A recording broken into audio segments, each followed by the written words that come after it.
I'm an interim program, graduate program director. So today we're going to talk about our graduate program and policies. And in the afternoon, we have several faculty members will be here to introduce our research areas. I believe by the end of this semester, you're going to decide your research area and find your major professor. So that's important. Okay. So as a beginning, I wish everybody introduce yourself, who you are a master or PhD student, where from, what research area you are interested in, and if you already have a major professor, and let me know who he or she is. We start from here. I'm Kazi Shakastan from Bangladesh. I undergraduate university was Bangladesh University of Engineering and Technology, and I'm here as a PhD student. I'm working under Dr. Joy. Who? Dr. Joy. Troy, okay. And power electronics. Okay, good. So what's the name again? This one. Okay, okay, so you have PhD, right? So Troy, you. Right. So you already know very clear what you're going to do. Okay, that's good. Okay. I'm Amrita Islam. I'm a PhD student. I have completed my undergrad from Union Institute of Science and Technology. It's in Bangladesh. And my research interest is in signal processing, but I have not get any professor yet. Signal processing. Okay. So what's your name? Oh, okay. Yeah. So you are a PhD student. I remember But you're that. interested in signal processing, Yeah. not finding major professor. Okay, let's see. Okay, thank you. I am Henry Nabi. Uh, I am from Bangladesh. My bachelor was in Bangladesh and Assam University in Science and Technology. I didn't have here any professor yet, but my research area is in signal processing and machine learning. Okay, so he is the first one? Yeah, yeah. Okay, so you're also a PhD student. Okay, good. Good, thank you. All right, that was good. Next question, where do we go? Okay. Go out there and look. Okay, I'm okay. in the master's program, Okay, and I did my undergrad at ECE engineering, okay. and my research area is all research areas in signal processing. Okay, so you mean you graduated from our undergrad program? Okay, good, so you're familiar with it. Thank you. Okay.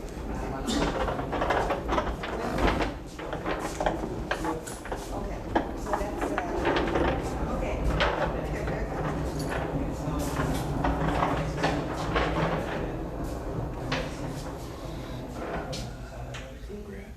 My accepted class is mostly computer vision and data processing. Computer vision, so you are PhD student? PhD. PhD student, okay. And you are interested in signal processing, computer vision, Yeah. right, okay. Data processing is under Okay, okay. Okay, thank you. I am Abdul. Okay, Yeah. so which, is this one? Yes. Okay.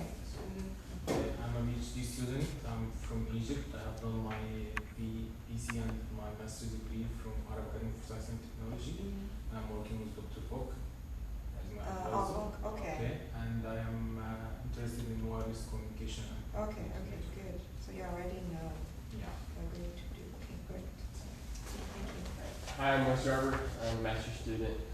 Undergrad was a state in biomedical engineering. Okay. That was a mistake, so that's all. Here you read it from our program? Yes, ma'am. Okay. The name again? Wes Robert, student. That's of the last, okay, you're a math. So you are mainly doing signal image processing? I'm actually more interested, I don't really know. I think like microelectronics. Okay, microelectronics, probably, okay, microelectronics. I don't have a major class yet. Okay, okay, thank you. Okay, hello everyone. I'm Lucy. I come from China. I come from Gansu province in China. I'm a master's student, and my advisor is Dr. Luo. You know? Yeah, yeah. Okay, okay, you are a master's student. Yeah. Okay. And about my direction, and later I can discuss with my advisor. Okay, thank you. I'm Keith Powell. I'm a Okay. PhD student from Penn State Erie. My research interest is software-defined radio under Dr. Cruiser. Book. You Yes. already know, okay. Yes. Okay, good, thank you. Hi, my name is Kenny, and I'm a PhD student, majoring in pharmacy. My advisor is Dr. Jim Bourgeois. Okay, I see. So you are a PhD student. You're a job student. Okay, great. I think we have several TAs in this room. Okay, three. You also? You are, oh yeah, you are case. Okay. So you pass the team workshop? Yes. How long do you? We don't know your result. Not yet? Yeah. Okay, I wish you can pass. So we need to finalize the schedule. Okay, great. So you have the net ID. Okay, so remember somebody didn't give me your net ID. Yeah, you don't know? Yeah. Can you put on your net ID? I think it will be more convenient for us to communicate using you MSU account, email address.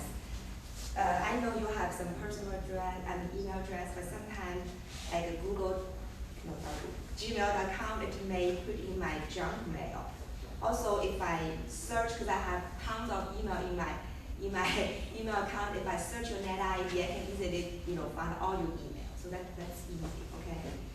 Okay. So this morning we're going to go through this graduate handbook. The copy you have will be with you, okay? So you can write down any kind of notes. Anytime when you ask any question, actually the first thing I'm going to do is also search the answer from this handbook. So if you cannot find anything here, you ask me, then probably I search this again. I cannot find it, then I will ask, I will maybe refer to the graduate school's handbook, or I ask somebody else. So this is, I believe, majority of the questions can be found from here, okay? So I think it's better for us to go through this so you will know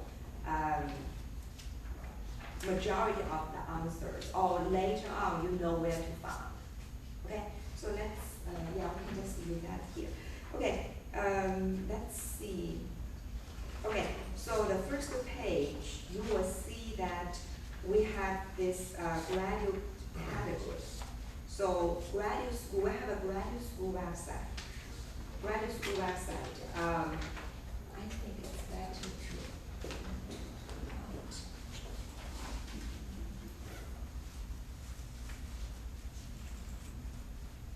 Yeah, so there are lots of forms. So let's see, later you're going to find like committee members. So you're going to form the committee, you're going to fill in the form, you're going to do the program study, so you're going to fill in the form. And the majority of our forms are electronic versions. So make sure you fill in electronically, get all the signature electronic and email. Okay, so most of our forms can be found in our website.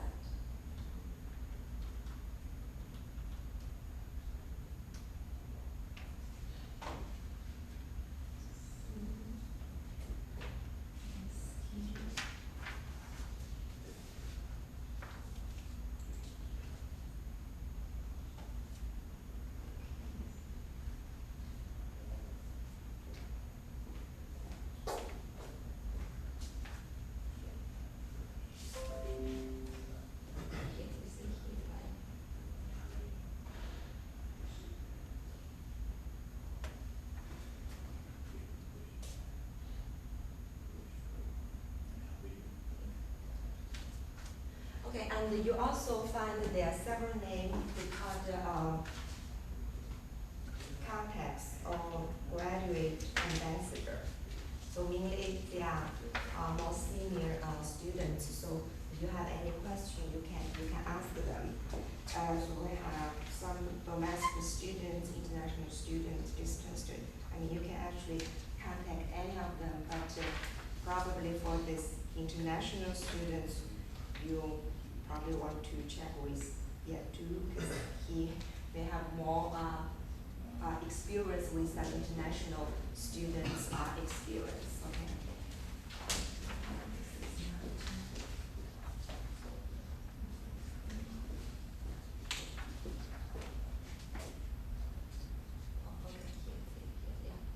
So that's fine. Let's go through. Okay, so we have three major contents. One, the general information and policy, and the second about master students, right? And then we have doctor students. And the very end, that's distance learning students. So we're talking about here will be recorded. The distance learning students, some of you can come back to watch the video. Okay, so I'm going to talk about each part, but probably spend some time on the first part, then second part for master student. And the majority things are similar with master and doctor, and highlight some difference with the doctor or Poland. Okay, so now let's move on to general information. Okay, general information. Okay, so here says, to be in good academic standing, you are required to maintain a 3.0 GPA. Grades below B are not considered to be a good progress, and grade lower than B is resulting a warning letter. So that means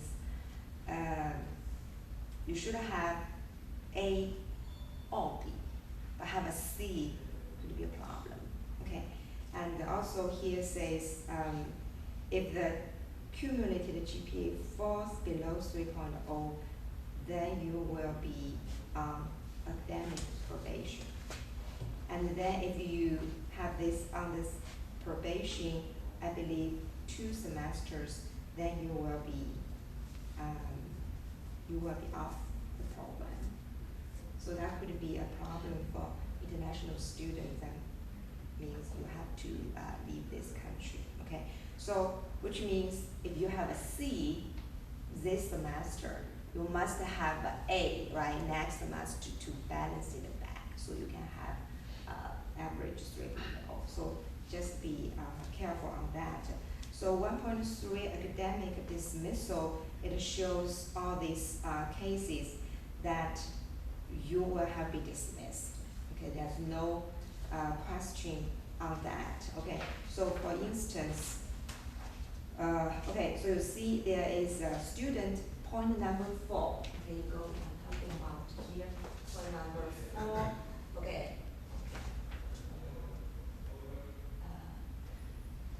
Okay, so you have D. Okay, you have D and F.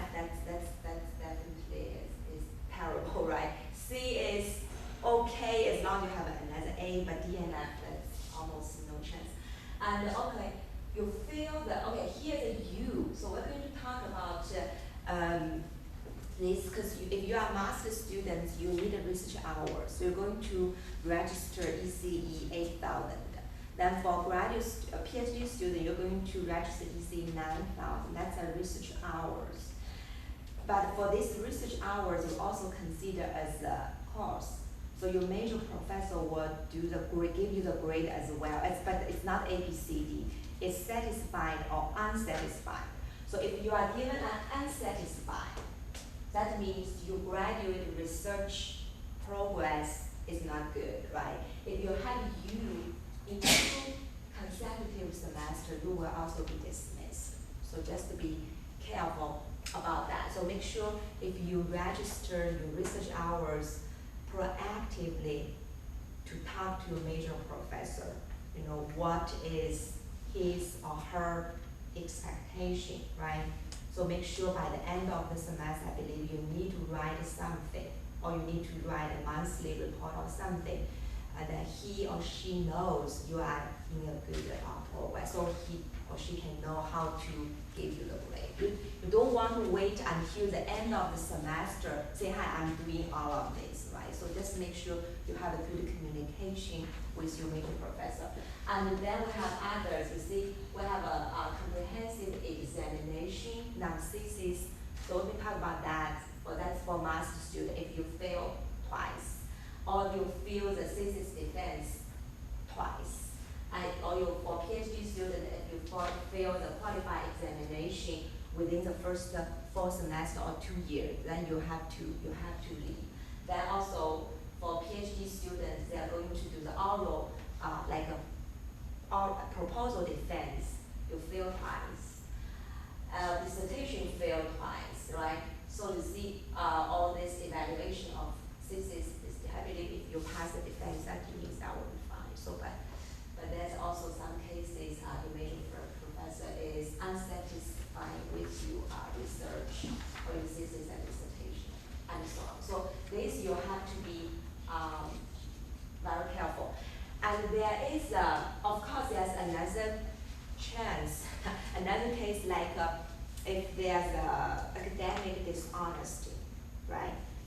So the student will be dismissed. I think last semester we maybe dismissed like 4 students because of academic dishonesty. Okay, so you need to read, we have this university honor code, so just make sure you're familiar with that honor code. So that is very difficult for graduate students, because that happens, that means you have to leave the country. Okay. However, you also have an opportunity, you are given the chance to appeal. Okay. I wish now nobody will go through this kind of procedure, but if you are dismissed, you can appeal to the department level, you can appeal to the dean's level, and so on. Okay. So, okay, I think the 1.4 application for admission, I think we don't need to talk about it, because you already admitted here, so we just skip that. In case some of you friends, some of you previous classmates say they want to apply our program, you can let them know this information, but we're not talking about admission here, because you already been admitted. 1.5 building access, and we have Jeff, he's a manager charging the building, so he will going to talk about this after lunch. Okay, so this building access, and so I believe everybody already have your ID card, you can get access to the building.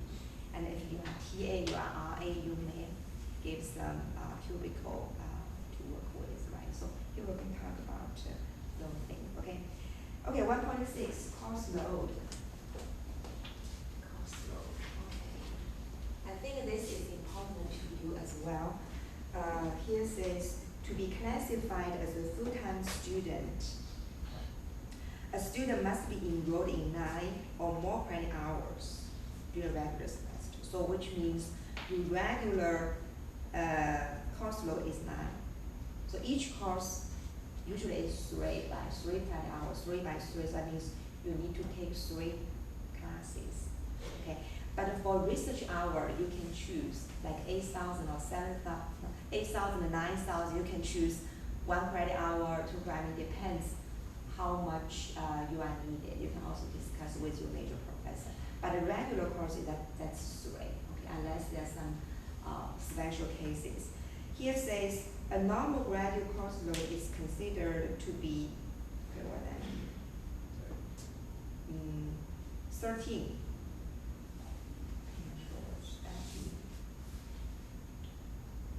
Okay, greater than 13 is considered as, I believe you require 13, right?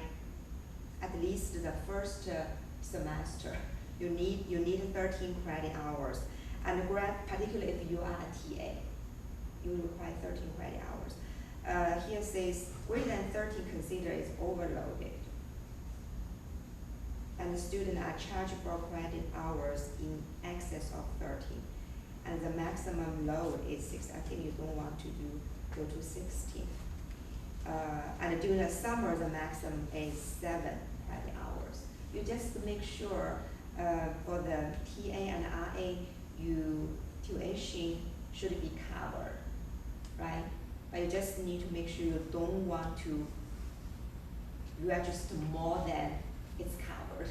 Say if it's covered by 13 credit hour, you don't want to go to 16 because you need to pay the 3 credit. So just make sure how much is needed. Okay. Here says teaching assistant, research assistant, and those holding fellowship are required to enroll in 13. Okay, now it makes sense. If you are a TARA, you need to register 13, but for other full-time students without scholarship, 9 is normal. Okay, that's the meaning of this section. Okay, and a minimum 6 credit hours in summer, except when student takes an ESL course. I think some of you required to take the ESL. For TAs, right? ESL, okay. So you already have scheduled course registered? Not yet. Not yet. Okay. So that means you need to take an ESL.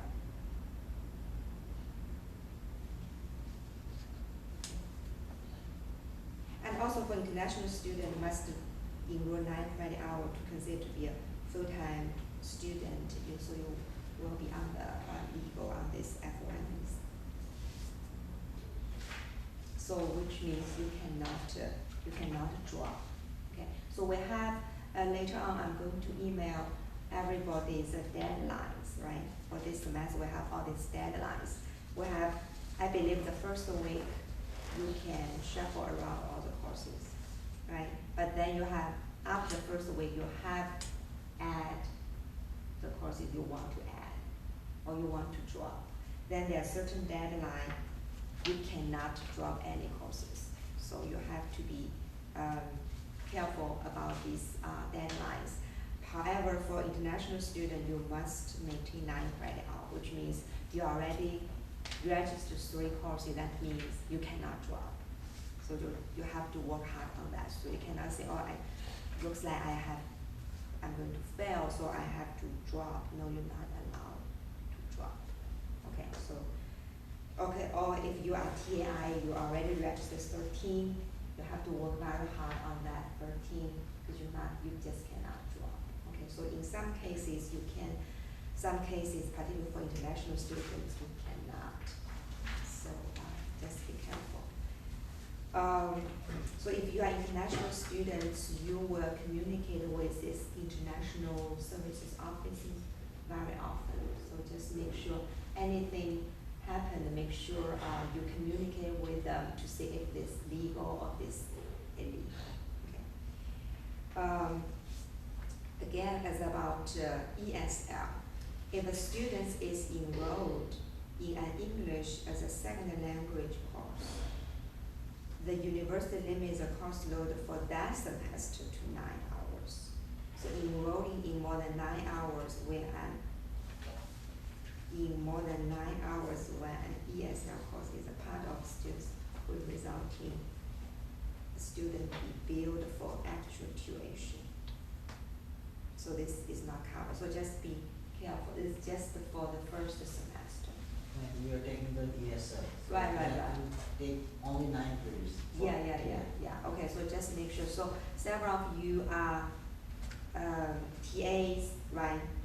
So just you can come by my office next Monday so we can start to finalize your schedule. Okay. And the school will start next Wednesday.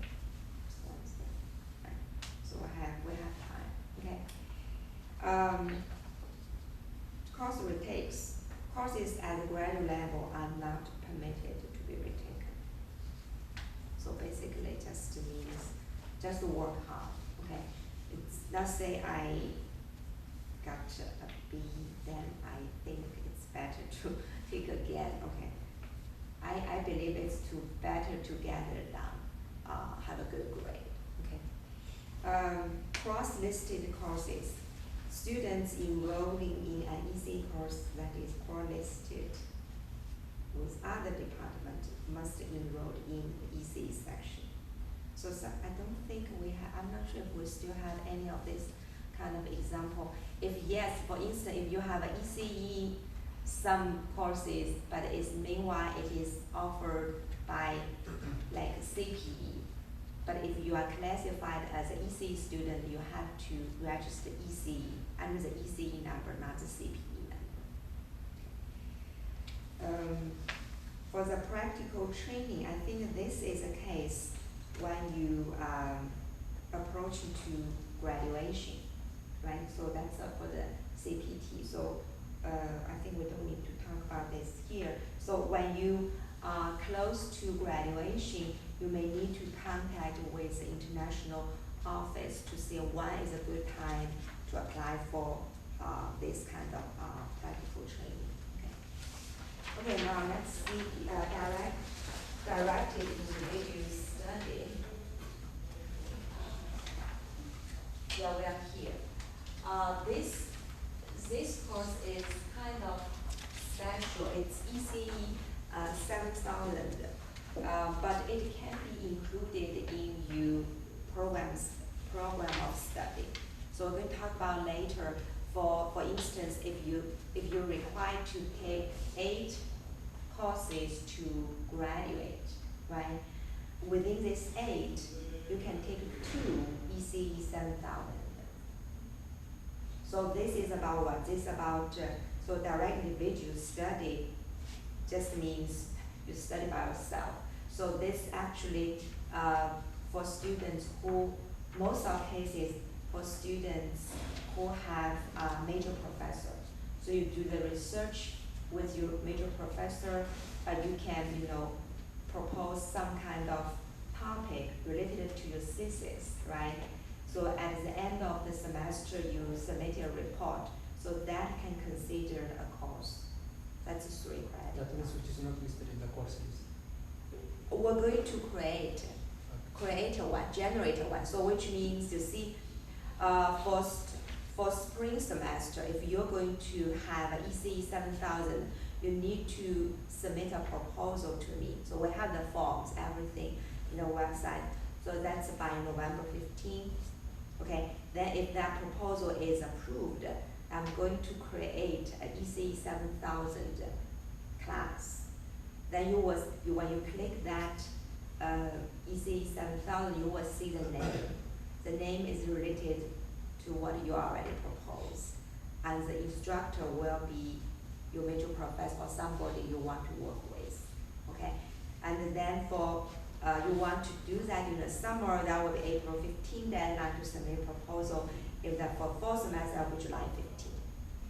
So this could be research project, but it can also be a specific course which is not offered by any of our professors. For instance, if some of my student he need some kind of knowledge, say like a deep learning, okay? So I do not offer a course called deep learning, but I can do that just for this student. Okay, so I will also identify a textbook, right? Identify textbook, some kind of project he needs to complete, some kind of grading criteria and so on. So we're going to pick that. So basically I'm going to still meet him with a weekly basis, but it's not in a classroom, maybe in my office or somewhere. This is particularly useful, for instance, if I have, say, 3 graduate students, want to do some research in deep learning. However, if I want to offer that class, like a regular class, I need 5 students, right? So it's not qualified to offer as a regular course, but I can do that for my students. So something like that. For also someone, let's say you want to do medical imaging processing, but we don't have a course called medical imaging processing. But some professor, he's interested in offer that, but just offer for you. Okay, so I think that is you can take advantage to that. So in this way, you only need to take, say, 6 regular courses by adding that 2. So this is would be 3 credit hours course? Yes, that's 3 credit And hours. I'm allowed to take only 2 during. Yeah, only 2. Yeah, I think there are some, you can read that there are some limitations. See, you cannot take during their first semester, okay? You can take only 1 in each semester and only 2 in the entire program of study and so on, right? So you can double check with that.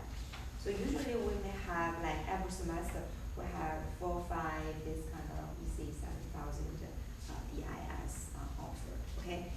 Okay, now graduate assistantship. So I'm still waiting for you exam for TAs. So we have, I believe we have 3 different levels, okay? So you need to be, I believe, you need to be certified as level 2 to do the grading and to interaction with our students, particularly if you will be assigned to, direct some labs, so you have some interaction with our students, so you need to have level 2. Okay, so we will see. And that in case you fail the TA workshop, you can take in the spring. So that's another chance. Okay. So for anybody who want to be a TA, you must pass the TA workshop. Also for some students, if you are going to be the lecturer, you teach, you are a lecturer, then you will need a level 3. Level 3. Okay. Okay. For research, that is actually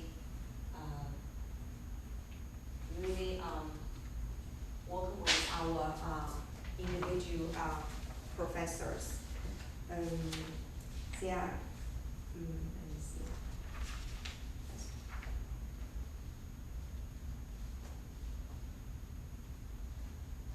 Okay, so everybody, no matter it's a TA or RA, you are allowed to work 20 hours per week, right? So I think that should be fine. And also you need to maintain a 3.0 GPA to be continue to be supported with assistantship. So that's the same. Okay. Now let's go move on to 1.12 program of study and committee request forms. Okay, so let me see. You're going to decide who's your major professor and form a committee member. We're going to talk about that. I believe if you are a PhD student, in addition to a major professor, you need another 3 committee members to form the committee. If you're a master student, do a thesis option, you need 2 committee members in addition to your major professor. So you need to form your committee and finalize the graduate of study, which means what are the courses you plan to take, right? So it is better to discuss with your major professor, so he will advise you what are the courses you should take. Okay. So this need to be done, I believe, by the end of the first semester. Okay. So you have 1 semester to think about. Certainly, you can change the committee members, because that's your right. So by the end of this semester, you form the committee. You propose a course you're going to study, but this can be changed in the following semester. So you're going to submit those forms for the change. Okay.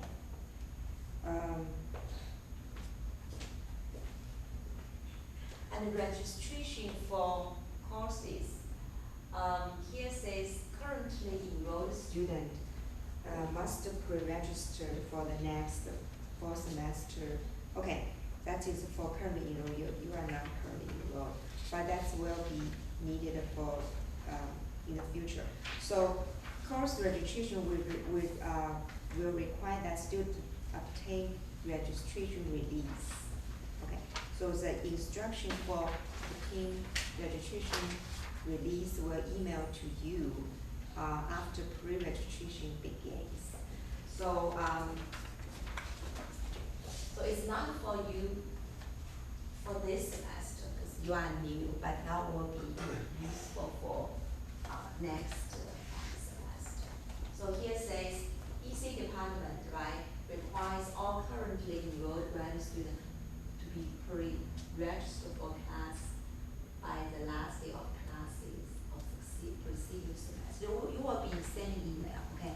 So the last day of summer, okay, you need to pre-register for the fall. But of course, you can register, I mean, you can change the courses later, but you should at least, register for the fall semester. And also you register some courses, okay? But you can change later, but you are advised to do that at the last day of the summer. For the spring, last day of the fall semester, you will be given the email saying, hi, go ahead to pre-register for the spring semester. You can always adjust. And again, in order to do that, you need to have a registration release.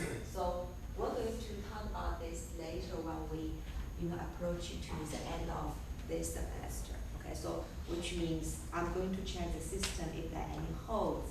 If there's no holds, you will be released for the registration. Okay. Why we're doing that? One good reason is we want to know how many students will take a certain class, right? So you don't want to wait until the first day of the class, then we have some courses end up nobody register, then we have to cancel. Some of the courses has many students register. So we want students to pre-register so we know some courses may have to be canceled. So then we can cancel that class, we let that instructor or professor know, hey, your course is canceled, we probably assign you to some other thing. So it's better for us to do this early so we can adjust our in time, all the courses we're going to offer so we can have a better idea, right? Okay, so we're going to, you will have some information on this program, the fall semester approaches to the end. Okay, a report of examination results, okay. This is it's not for now, it's for the future. Say you take some comprehensive examination, but this report, going to have a report, the report will be submitted by your major professor. So you are not going to, you do not have the right to, so I pass or I do not pass. You will let your major professor to submit a report to you. Okay. Course change, I think this is schedule change, course change. This can be changed after. So I'm going to send you an email, actually all the students, to remind you about the deadlines. I believe by the first week, end of the first week, you're free to change. There's no record in your transcript. But until the certain day, right, you change, you will have a W withdrawal record, because some of you don't want to have a W record. And then after that deadline, you're probably not allowed to drop unless you got permission. You have some very special reason. So just be careful about those deadlines. So here says course changes after the regular deadline must be approved by the deans of the college of engineering. That's too complicated. You don't want, to just want to drop a course. You're going to talk to the dean and dean of the graduate school. That'll be too much, unless there's some very unusual things happen. Okay, so I'm going to remind you about the deadlines. I believe you, instructor of your class, will also remind you. I believe you most likely will be given a midterm exam before that deadline, so you know your performance. it's a good or it is not good, then you can decide. But certainly for some of you, you probably don't want to drop any of the courses because that's not allowed for the international student. Okay, that's, I think we don't need to comment about that. You grade, I already mentioned this, you grade. Unclassified, I think they're all classified, transfer, okay. Transfer. Let me see, some student already. Oh, that's 1.18. Transfer to a degree program, okay. Okay, I don't think this is that. It's about unclassified. Yeah, it's okay, because you all are classified. Okay, so let's move on to the next one. That's for master students, right?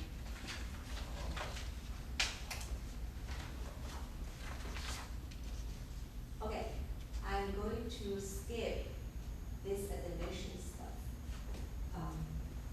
Let me see, we have 1, 2, 3 of you, right, are master students.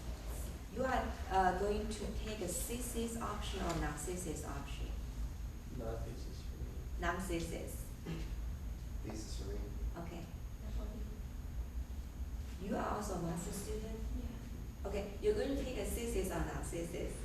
I'm very sure. Okay, you're thinking, okay. So we quickly go through that, okay, that's about master students, okay.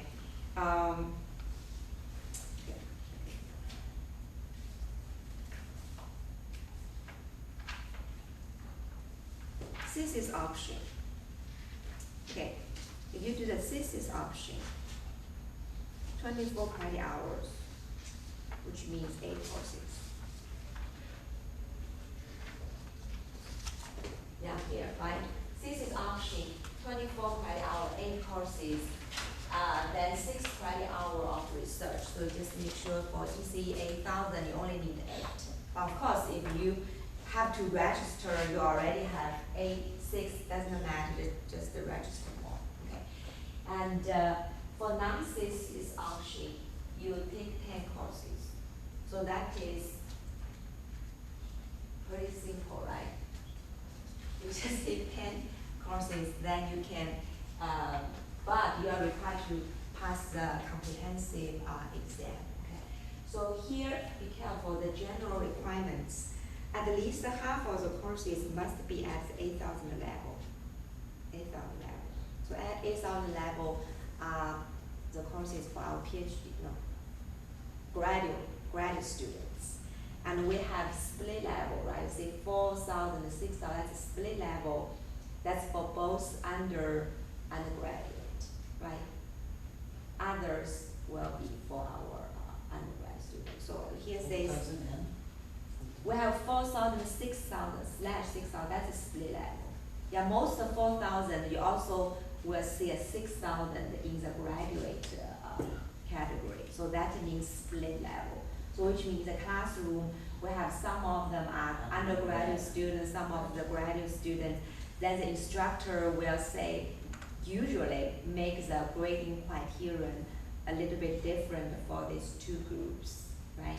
So the undergraduate student, you make this requirement, you will get A, but for master student, usually, for graduate student, usually need to do a little bit more to get an A. We're supposed to make this kind of distinguish. Yeah, that's called a split level. But then others, like below 4,000, that's just for our undergrad students, okay? Okay, so you take, let's see, for this, for this 8 courses, right? So that means you need 4, at least 4 is 8,000, right? Another 4 can be split level.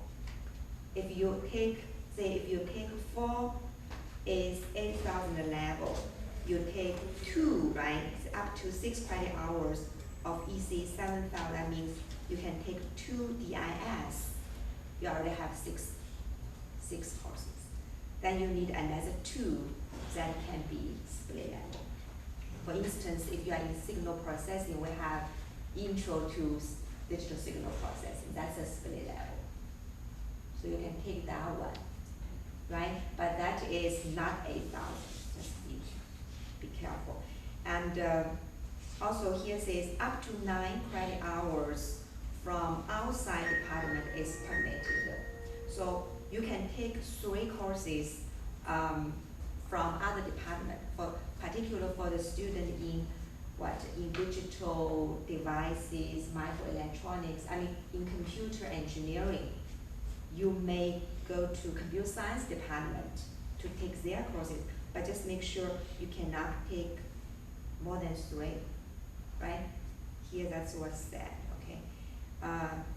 Also, even that, out of department hour must be approved in advance of enrolled by department. So you need to talk to your major professor and talk to me, say I'm going to take these, can I go ahead to register? So usually that will be totally fine, but don't take more than 3. Don't take, just to make sure your overall course requirements are fulfilled, right? Say I already fulfilled the course requirement, just take more, that's no problem. That's definitely not any problem.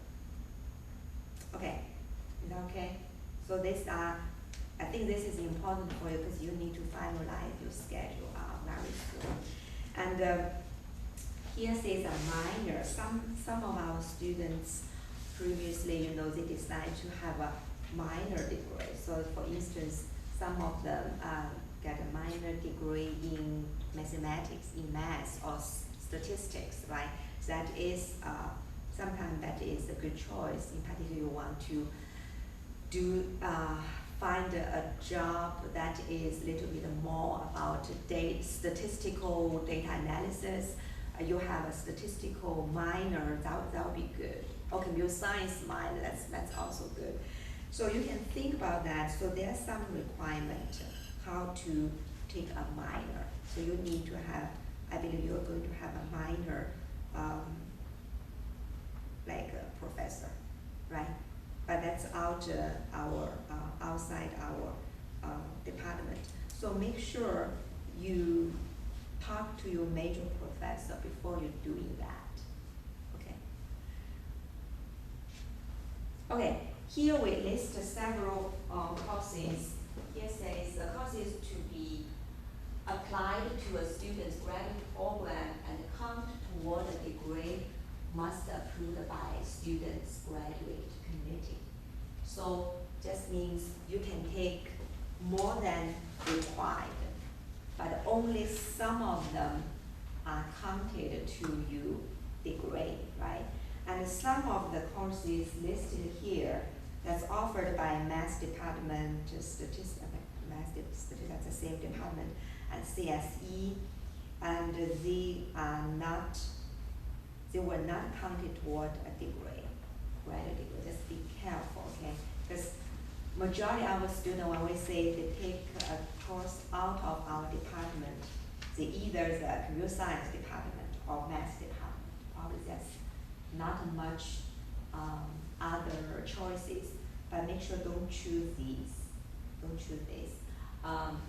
Okay, you can take, but that won't count toward your degree. But only Okay. this 4, right? Yeah, because this knowledge actually covered about similar under courses, so you can just use that again, right?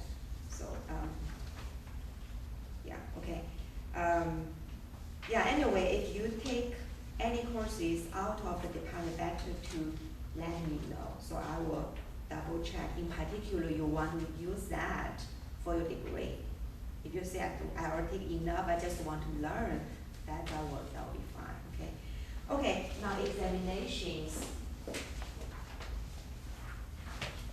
Okay, now this is for non-thesis, right? We have a student going to take the non-thesis option, so you're going to take comprehensive examination.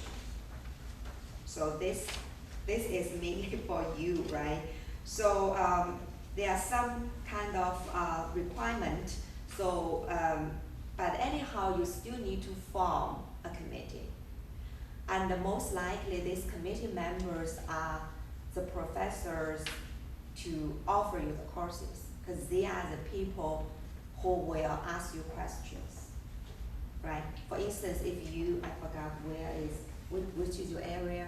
Microelectronics. Okay, so let's see, if you take a course from Dr. Jones, right? You take his 2 or 3 courses, I think probably he will be on your committee because he knows what you knowledge, right? So he will going to ask you questions on those courses. Okay, yeah. So just make sure you just plan what are the courses you're going to take. My advice is don't be too diverse. Say you take 10, right? But the 10 courses are from like 6 or 7 different people, but who's going to be on your committee? Because they ask you questions mainly based on what courses you already taken. So if you take the courses from 3 of them, well, that 3 of them will be on your committee. That will be easier. It's also easier for you to prepare. Okay, so that is for you, so you can double check. Okay, let's see. And also, you cannot fail for twice, right? I don't think we have anybody. I mean, we have some students fail the first time. Okay, we have. So it happened. It happened. But I don't think that we have anybody like fail twice. Yeah, because you dismissed him. Right. So I don't be dismissed. So just to be careful. And also here says, okay, here what? What it says? Yeah, says you are not allowed to repeat for 4 months. Okay. So just mean, let's say you didn't do a good preparation, you failed. Then you say, oh no, I'm just go back to study hard. Can I come back like in a month? No, you have to wait. So that will delay your graduation. Okay, so just to be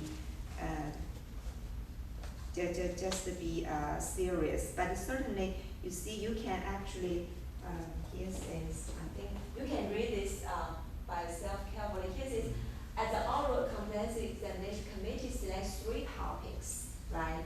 3 topics from the previous provided. So I think, okay, and here at the very student recommend draw up to 6 topics covering the student coursework. So you're going to talk to your committees, and then the major professor collects the topic from committee members, assembling the list of topics, then provided this to you no later than 2 weeks before the scheduled oral exam. So which means that just help you to make your job a little bit easier. You will focus on that 6 topics, not 6 problems, okay? So the topics can be very broad, right? So can be very specific or can be very broad. So for instance, if you take my digital image processing, it could be one of the chapter. Definitely not a specific problem, it's just one of the chapter of that book, so you can study that. So we just try to narrow down so your preparation could be easier. Then on that day, they will select 3 topics. So they will answer question from 3 of that 6, right? So and so on. So you can read that. Then for the thesis option, I think let me see, anything special. Certainly you need to write a thesis, and for the thesis, there are several forms you need to fill in before here. This 3. Okay, we have a timetable later. I'm going to go through 3 weeks before the thesis defense and so on. And you also need to, okay, let's see.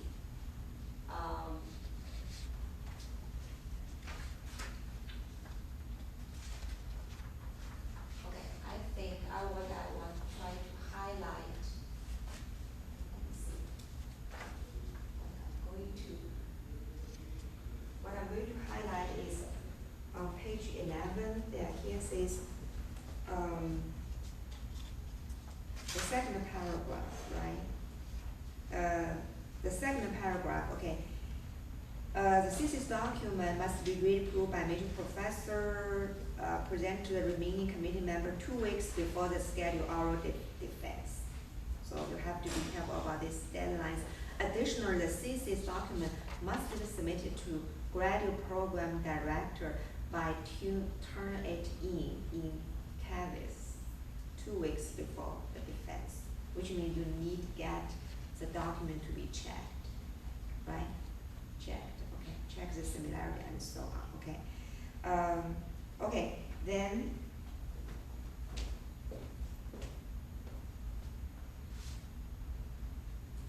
thesis document.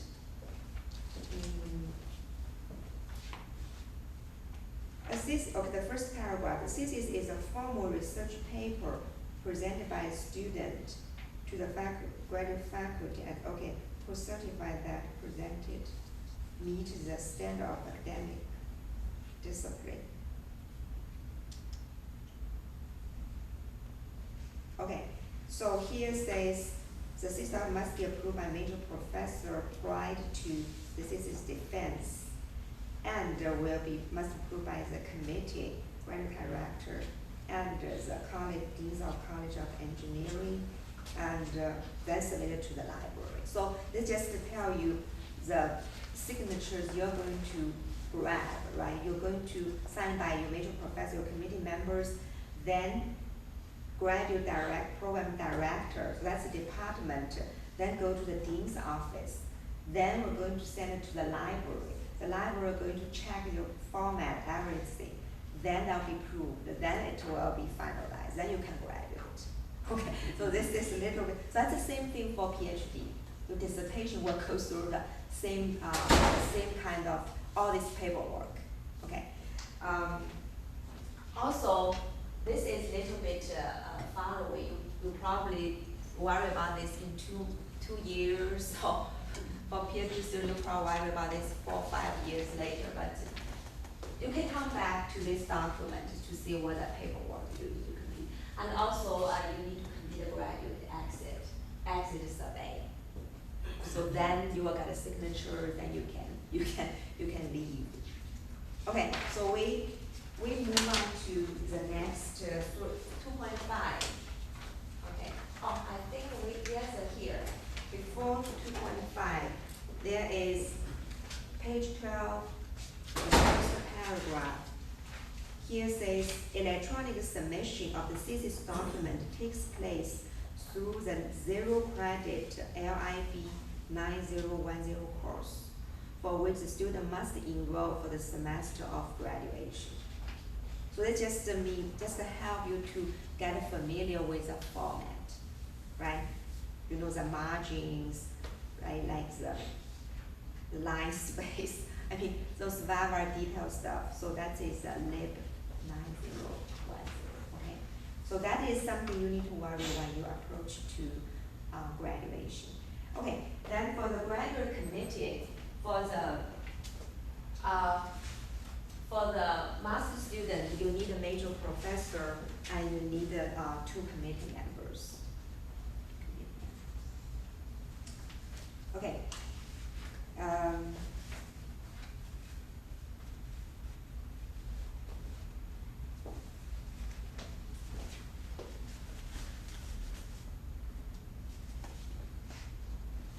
Prerequisite courses. It is required that all graduate students take the following courses for credits as required remedial undergraduate courses unless their transcript shows equivalent credit. Additional courses may be required. So you will see several courses: Intro to Electronic Circuits, Intermediate Electronic Circuits, Signal Systems, digital devices, the lab, the microprocessor, and the lab, or digital system design. So that means in your transcript, let's see, in your undergraduate transcript, right? Although you already be admitted, in your undergrad transcript, you should have equivalent courses cover these. If not, you may be asked to take these here. For instance, you may be asked to take digital devices and labs if your previous transcript does not have a one equivalent to that. Okay, so I will double check and let you know if you need to take that. Okay.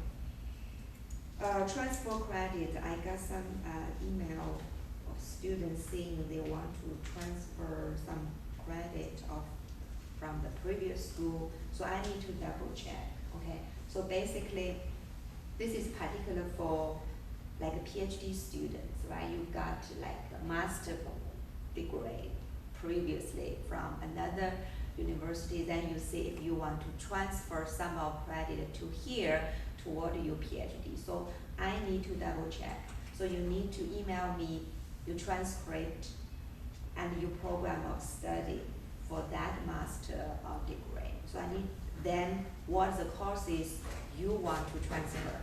So first I need to make sure the courses you want to transfer have not been used for your master degree. Has not been used, okay? Then I need to check the syllabus of that courses and the syllabus of our courses, make sure the content covered are similar. Then it can be transferred. Okay, so this is a little bit complicated, and no matter what, you are allowed to transfer up to 9 credit hours. That's 3 courses. Okay, so if any of you have this kind of issue, just let me know. This is handled case by case. Okay. 2.8, accelerated program. I think this is not for you. This is for BSMS combined program, because you are not in that. Okay. Okay. Now we have this table. Sequential ECE timeline. Okay. I think again this is the case. Majority of the deadline is approach to the graduation, right? Unless the first semester of enrollment, you need to submit a committee request to graduate program of study, right? So these are something pretty close. Then all others is about when you plan to graduation. So you make sure you need to apply to graduation. There's apply deadline. You're going to apply for graduation. So that's early in the semester of grad. Let's say you're going to graduate in next spring, sometime next spring. That's a time for you to apply for graduation. Let's say schedule oral comprehensive examination 3 weeks before. But sometimes you have to be responsible for this deadline, because I believe some of your middle professor must be very busy, right? He or she forgot, so then you cannot graduate. So just make sure you follow these deadlines, okay? So 3 weeks, right? Then schedule oral comprehensive examination, then submit the forms. I think this is something what I forgot before. Is it submit declaration announcement of comprehensive, which means you're going to announce. Usually we're going to have an email announcement. That one should submit 3 weeks before, okay? Because I think one of my students forgot to submit that, so his examination has to be postponed. So just make sure you follow that. So that's 3 weeks before. Then you take the oral examination. Then after that, there are also several things you need to do. You need to ask your major professor to submit the report, sign the forms, and also you submit this graduation form. Also, I believe there's some like exit survey. Then you can leave. Okay. So just be careful. Then for the thesis option, I just don't want to go through this again. You can double check. Here you see enroll in live 9,000. 10, okay, by those things. Okay, so certainly because you have a thesis, there are more stuff you need to do. You need to be checked by library and so on. So if you have any question? No question. Okay.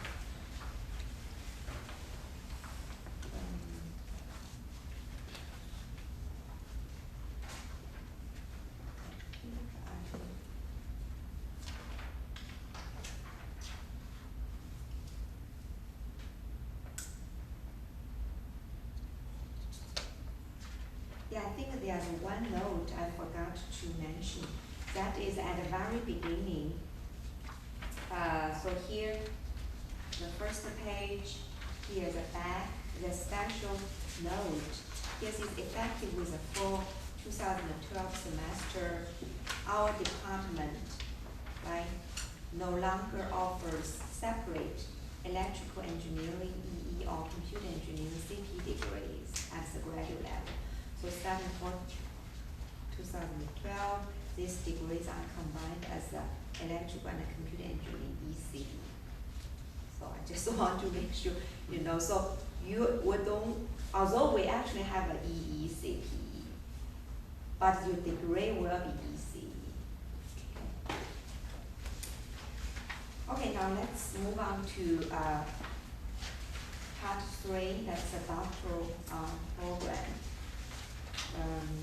Yeah.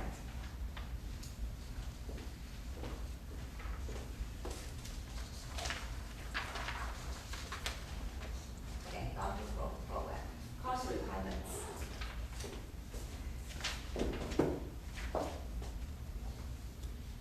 Course requirements. Okay, now this is a little bit complicated, right? Because we have some students already got the master's degrees. Some of them directly admitted from the bachelor degree, so the requirement will be different. So if you already got a master's degree, you need 8 courses. You all got the master? No, you are you are bachelor. Okay, if you are bachelor degree, you required 66. But for the course, be careful here. That is a 24-hour course was 8 plus 24-hour credit hour 9,000. So you actually take 8, right? But if you are from the master bachelor degree, you take 14. 14 by 3 is 42, and the 24 are also EC 9,000, right? So which means you take 6 more compared to those people who already have the master degree. And also for international students, how many years you are given in the I-20? 4 years, right? Okay, 4 years. So I believe if you already got a master degree, hopefully you can graduate within 4 years, that's not a problem. But if you are a bachelor degree, that could be sometimes a problem. So that means your I-10-20 need to be extended. Yeah, I believe there's no problem. You need to state, I believe your major professor need to state why you extend and what you expected graduation date. I'm not sure if they allow you to extend, how many times they allowed. Probably they allowed to extend 5 years, or if more than 5 years. You need to double check, okay? So that is for the time, how many years you actually should graduate. Yes, we have to take 13 credits per semester, so won't it cover within 4 years? What do you mean? As we have mandatory take 13 credits per semester, spring and fall semester. So won't it cover within 4 years? What do you mean within the 4 years? We have in our I-20, time, then I think you mean in our I-20 we have 4-year course, right, for PhD. But we have to complete 66 I mean, this is just the minimum requirement, but if you take more, of course, you already satisfy that requirement. Yeah. That's no problem. Here says 24 credit hours of ECE 9000. Most of our students take more than that, right?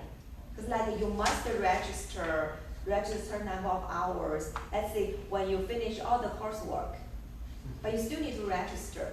To register 13 ECE 9000. So your 9000 will be more than 24, right? So that's not a problem. But that is something for people who do not assistantship, right? They have to pay by themselves, then they have the concern. For some of our distance learning students, they will just pay 24 hours. They don't want to overpay that if that's they have to cover by themselves. Right? Yeah. Okay. So then the general requirements, that's a similar as a master student. Half courses must be 8,000 level and 2 ECE 7,000, all right, EIS. But here says up to 12 credit hour from outside department. That means from outside of our department, you can take 4 courses. Again, you need to contact I think it's better to contact the major professor before contacting me. What are the outside department course you want to take? And similarly, you can also choose a minor area. Then the same 4 courses cannot use for you degree.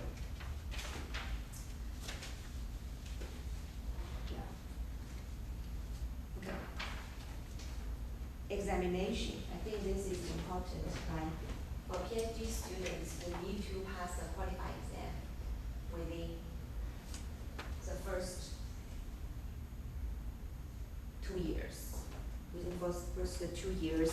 And we have some students have to be dismissed, not passing qualified exam. So that's specific for PhD students, right? So the reasons why these students are dismissed, one of the reasons not passing the qualified exam. I believe our qualified exams are not that difficult. As long as you do a good preparation, you will be fine. And they mainly cover the fundamental knowledge of ECE. So different universities, they have a different way to design their qualifying exam. Some of them, the course contents are about the graduate level courses, right? But ours is not. It's about undergraduate. For instance, like circuits, like EM, right? Those things. So you're going to, I think, after you settle down, you need to start to prepare that. So we have 2 qualified examination given twice a year. One is a fall semester, another spring semester. For the fall semester, there will be in October. Here says most likely the first Saturday in October. And then in spring semester, the first Saturday in March. Okay. If you took the undergraduate study outside the States, you really need to prepare now, because believe all the terms, right, that's in another language. You need to at least understand what the terms in English. Okay, so start to prepare that. We have the course category, so you know what are the textbook used, so you can get something from library and prepare. So we're going to talk about this. I'm going to email you about this qualifying exam very soon. Okay. Yeah. So you pass the qualifying exam, then pass the oral preliminary exam, right? So that here says, actually the proposal defense, which means you have some ideas, most of you, right? Or some of you already know what you're going to do, you even have a major professor. So you're going to study to do the research.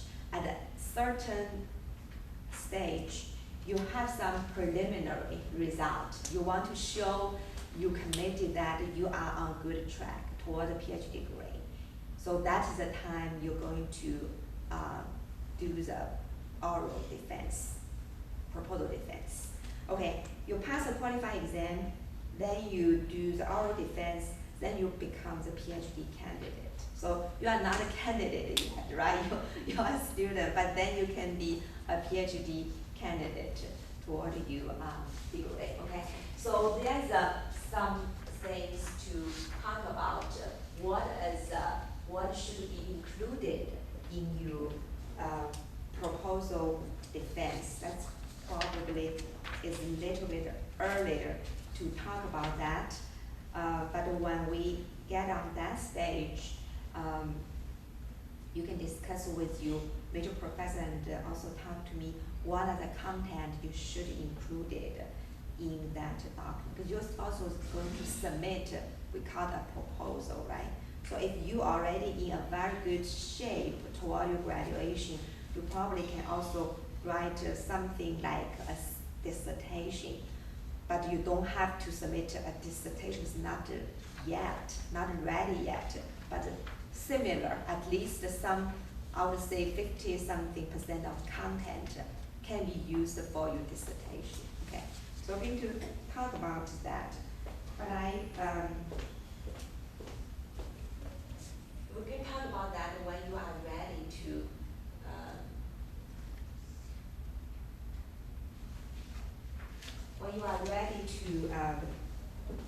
do a dissertation proposal. Okay, let's quickly going through here dissertation document. You can read. So let's talk about graduate committee. Okay, so for the graduate committee, you need your major professor and three committee members, right? For master, you need a major professor, 2 committee members. Now you need 3 members. And if you have a minor area, your minor professor will also be there. So at least 4 people. For the master, you need 3 people, right? And also, these committee members can be, out of our department. You can find somebody else in our university and so on. As long as they are graduate faculty, they are eligible on the committee, okay? Okay, now that's the same, right? That's the same thing, which is prerequisite. If you are not took this, you will be asked to take that and transfer from our education. Okay, now let's move on with PhD timelines. I think there's something I want to highlight. Okay, by the end of the first semester, you're going to submit 2 forms. Okay, within the first 2 years, pass the qualifying exam, right? Then we're going to talk about this oral preliminary examination. We're going to schedule it 3 weeks ahead.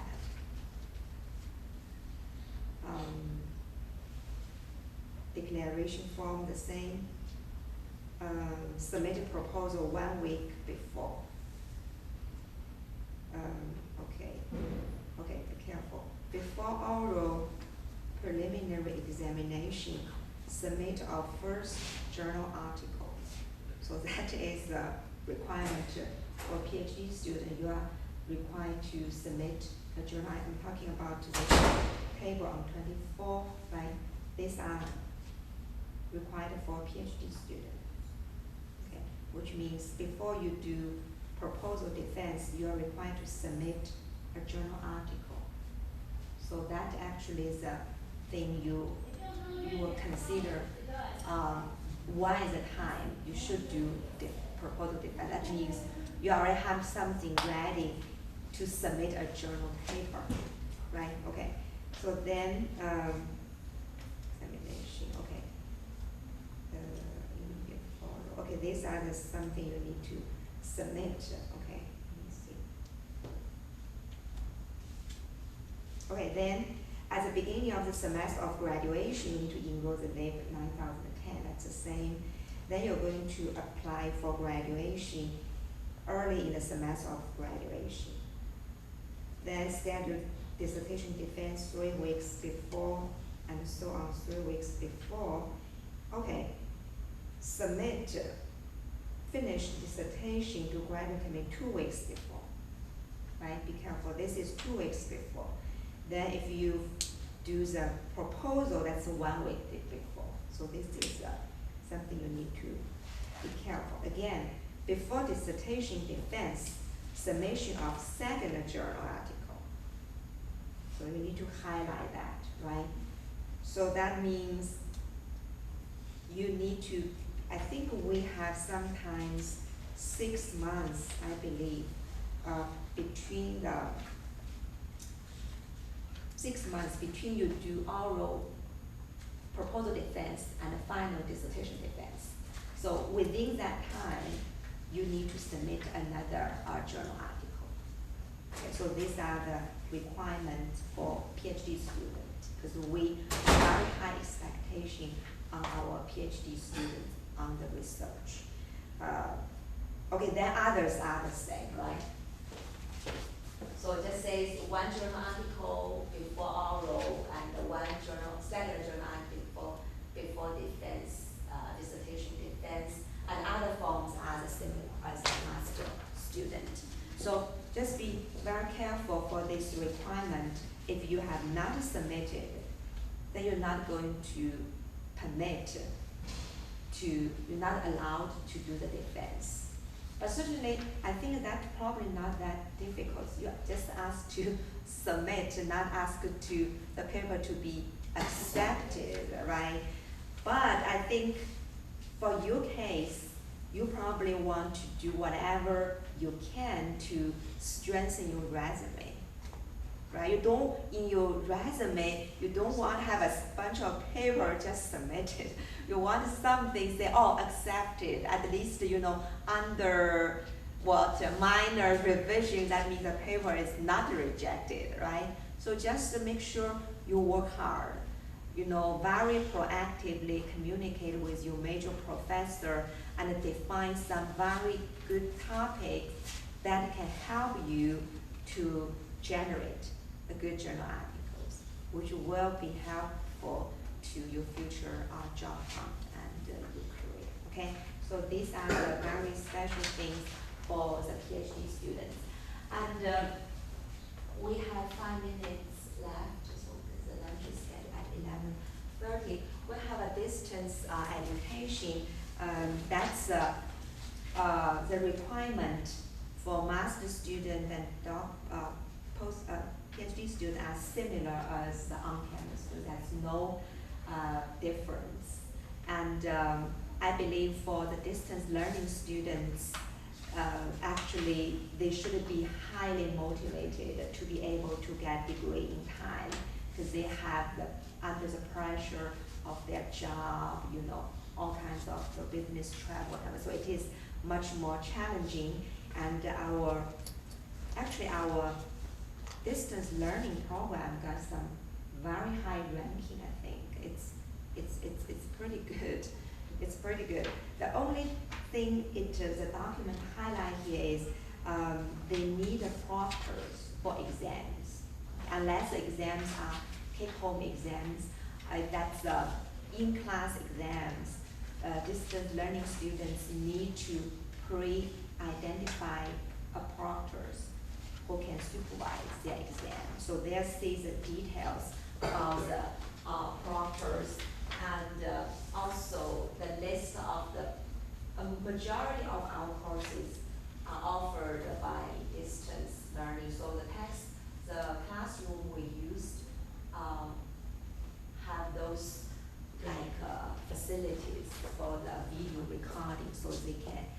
watch the videos, and the university had the office and our college had the office for distance learning education, okay? And this also lists, on page 27, list the potential candidates that can serve as a portals, okay? And also for the distance education research, they can get access to our website to get any help, and also our library resources can be used by them there's a portal, so we can get access to our library materials. So that are the major stuff I want to talk. So do you have any question? Yes? So it is shifting course, like it seems that some courses only in the spring, some courses only in fall, like for example, digital image processing, available in spring and fall, or one? Yeah, I believe most of our 8,000 level courses are offered every other year. Yeah, every other year. So you can talk to the instructor or professor who offer that course, so you will have a better idea. And I think we will have faculty members come by this afternoon to talk about each of their emphasis areas, including the courses they are offered, right? And so you can have a better idea what are the offered in spring, what are offered in fall. But sometimes the situation could be conflicted. For instance, if this course was cancelled, like then it will postpone till next semester. Then it will go to just another year, right, after that. So that previously it is scheduled for spring, then now probably become to the fall. And sometimes our faculty members on sabbatical, then the course we're going to offer will not be offered in that semester. So that's a little bit complicated. But the majority of our 8,000 levels offered every other year. Yeah. So now I'm a master student and then maybe 1 year later I will apply for PhD. Yeah. Yeah, so I don't know, I should take the thesis option or non-thesis option. Okay, I think it is better to check with your major professor, right? Let's say you want to become a PhD student later. Yeah. It is better for you to take the thesis option as a master or non-thesis option master. I believe, okay, it is better to take a thesis option. So what you research, you use for master, you can continue for your PhD. That's what I think. Okay. Yeah, I know. So I can take the course 8,000. I can take this course. Yeah, 8,000. Yes, if you are a master student, you're going to take 8,000 as your research. The credit hours can be counted to my. No, it cannot. You're talking about research hours, right? Yeah. The reason no, you cannot, because that's two different course numbers. So That's 8,000. Then PhD, that's 9,000. I mean, now I should register for my class, and if I choose the thesis option, whether my credit hours will be 8,000. counted on my apply for my PhD as a program. So you are talking about a regular course or research hours? Yeah. Regular courses. Yeah. I think these are research courses, right? Not regular courses.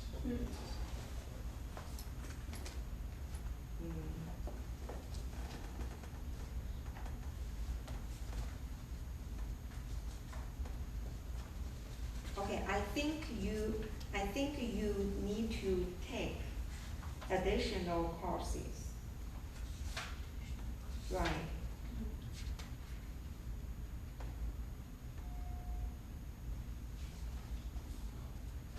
So you see, you see admission from the master degree, that's on page 18, at least 8 courses beyond the master degree.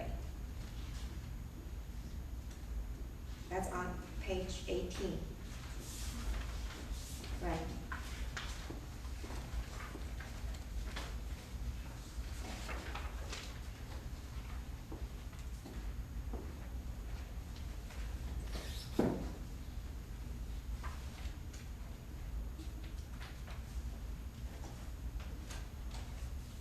Is that right?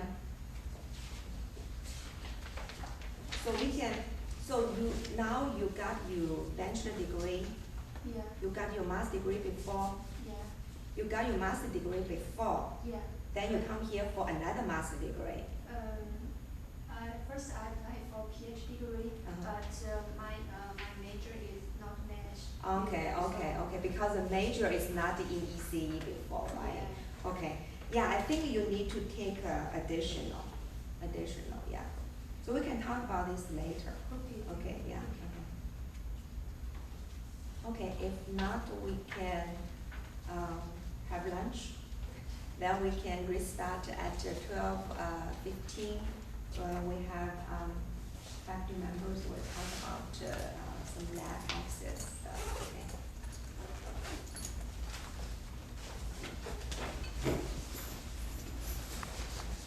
Okay. You gotta introduce everybody. I already introduced you. Oh, you did? Already. Oh, you did?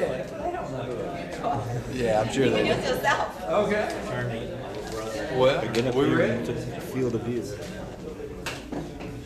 All right, everyone. I think they're saying it's time to get going again. So hope y'all enjoyed all the good pizza. I did. And we're gonna go over. I'm Jeff Ellis, Assistant Administrator here at ECE. For those of y'all who hadn't met me yet, I'm gonna go over some of the computer policies, room policy, key policies, those kind of things with you, and kind of get you up to speed, so you know what you who to ask, what to ask.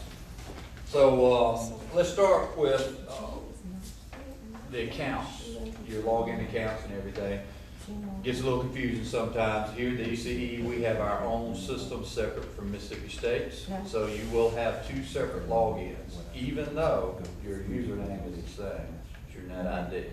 So keep that in mind. What you use to log into Banner and add all your classes and check your email and all that, that's got nothing to do with me or this building. Here, if you haven't received your account already, when the names come in, probably Tuesday, you'll get an email with your username, password, and all that. Initial. I would suggest to change your initial password to something that you want a little easier to remember. In the building printing, since y'all are grad, we have quota systems here. So undergrads get 100, y'all's grads get 200 pages per month, and no rollovers, so sorry about that. So once 200 a month, or if you only use 50, we bump you back up. You can print on room 130, which is our 131, I'm sorry, which is our computer lab. So, and then second floor, there's a student lounge, 208, and then on the third and fourth floors, there's printers in the hallways there, big printers up there. Since most grad students are on third and fourth, we got big ones out in the hall for y'all. Some of the rooms have them inside there, just depending on your area, where your cubicle stuff is. Let's see, email policies. Let's go through that real quick. Most important thing that professors hadn't already told you is all official email runs through your NetID at mstate.edu, not some Gmail account, Yahoo, or any of that. That is not official. Nobody cares about that. So if you want to make sure that your question makes it to your professor, or you receive everything from your professor and the university, make sure you're always checking your Mississippi State email account. That's the only one. Help tickets. As y'all go along, you get computers probably, need some help, printing problems or whatnot. There's two ways to do this. You can either come by our office, the IT office here, Cimarron 135, and I usually keep 3 to 4 people there. So if it's not me, somebody's there to help y'all, whatever question. More preferred method, generally probably for y'all, is to send a ticket to our help desk system. So that is help@ece.msstate.edu. So if you'll just send a ticket to that, our guys will come up, help you out, whatever needs to be done. Generally, y'all want something like software installed, printer messed up, those things. So no use coming down to tell us. You can just send a help ticket. Works out better. Intranet. We have an intranet here. If you go to the main ECE website, top right, you'll see a little link for intranet. Or you can just go to intranet.ece.mstate.edu. And there, what you'll find is all the information I'm telling you, plus how to do some of this stuff. Like if you want to add a printer to your personal machine and print, you can do that. How to hook to share drives, those kind of information. So all that's there. You don't have to worry about remembering everything here, but door access. So you'll be assigned to labs, cubicles. You'll need access into different rooms in this building. They will require access. You as a student cannot request that. Your professor has to. So if he wants you to do something, then have him or her send me an email. They know how to do that. So just tell them, make sure you send Jeff something so we can get a key or access to the building. And I guess the last big thing is, I already told y'all about room 135 down there. Y'all come by, see us if you got any problems, questions. And remember the help desk, the intranet, those 3 things right there ought to get you pretty good going as far as your IT help, door access, pretty much anything technical here. That'd be your best help options. Any questions? Come on, somebody's got to do something. You have mentioned that you are going to give us another account. Then Another account, yes, that's what when I was saying Tuesday, if you hadn't already received your account, what's this account we are going to use? log in, be able to log into any computer in this building. Yeah, your net ID, the one you use for Banner and your email accounts and all, the won't work here. So we give you a separate username and password. It will still be your net ID for your username, same as you do with Banner, but it will be a different password. So, yeah, I mean, you can make it the same.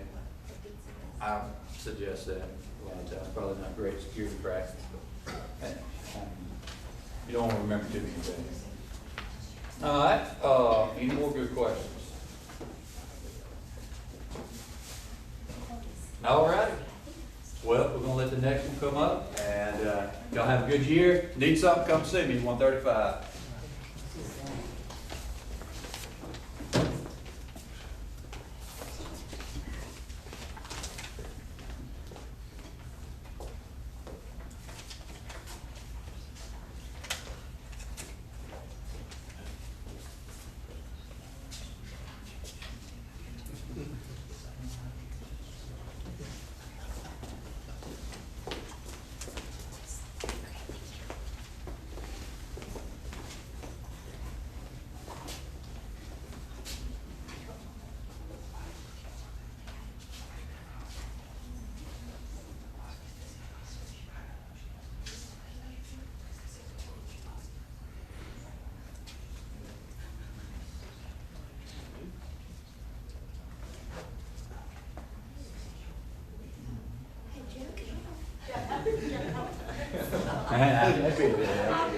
Hey, y'all know how to use this better than I do. Okay, oh, you're trying to get to that on the computer, you can flip it.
Hi, welcome. I'm Jane Moorhead, and I am representing IEEE Student Branch today. I'm actually not the advisor. We have a new advisor. Luke is our new advisor, but he's not here today, so I agreed to do it. Are any of you already members of IEEE? Are you? If not, we hope that you will join. Just a little bit about IEEE in general. The world's largest professional society.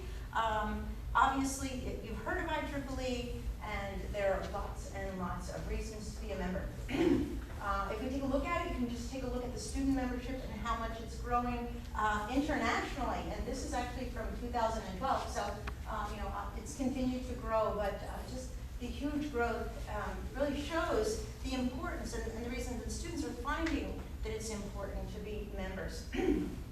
And so some of the things that if you think about your career and where you are right now, being graduate students, you can think of even being your student, being a student is part of your career, and so you would be a member of the student branch of IEEE. And so that would include being part of a section. We're actually part of the Mississippi section, and this is Region 3, and so that you would be part of the Mississippi section here.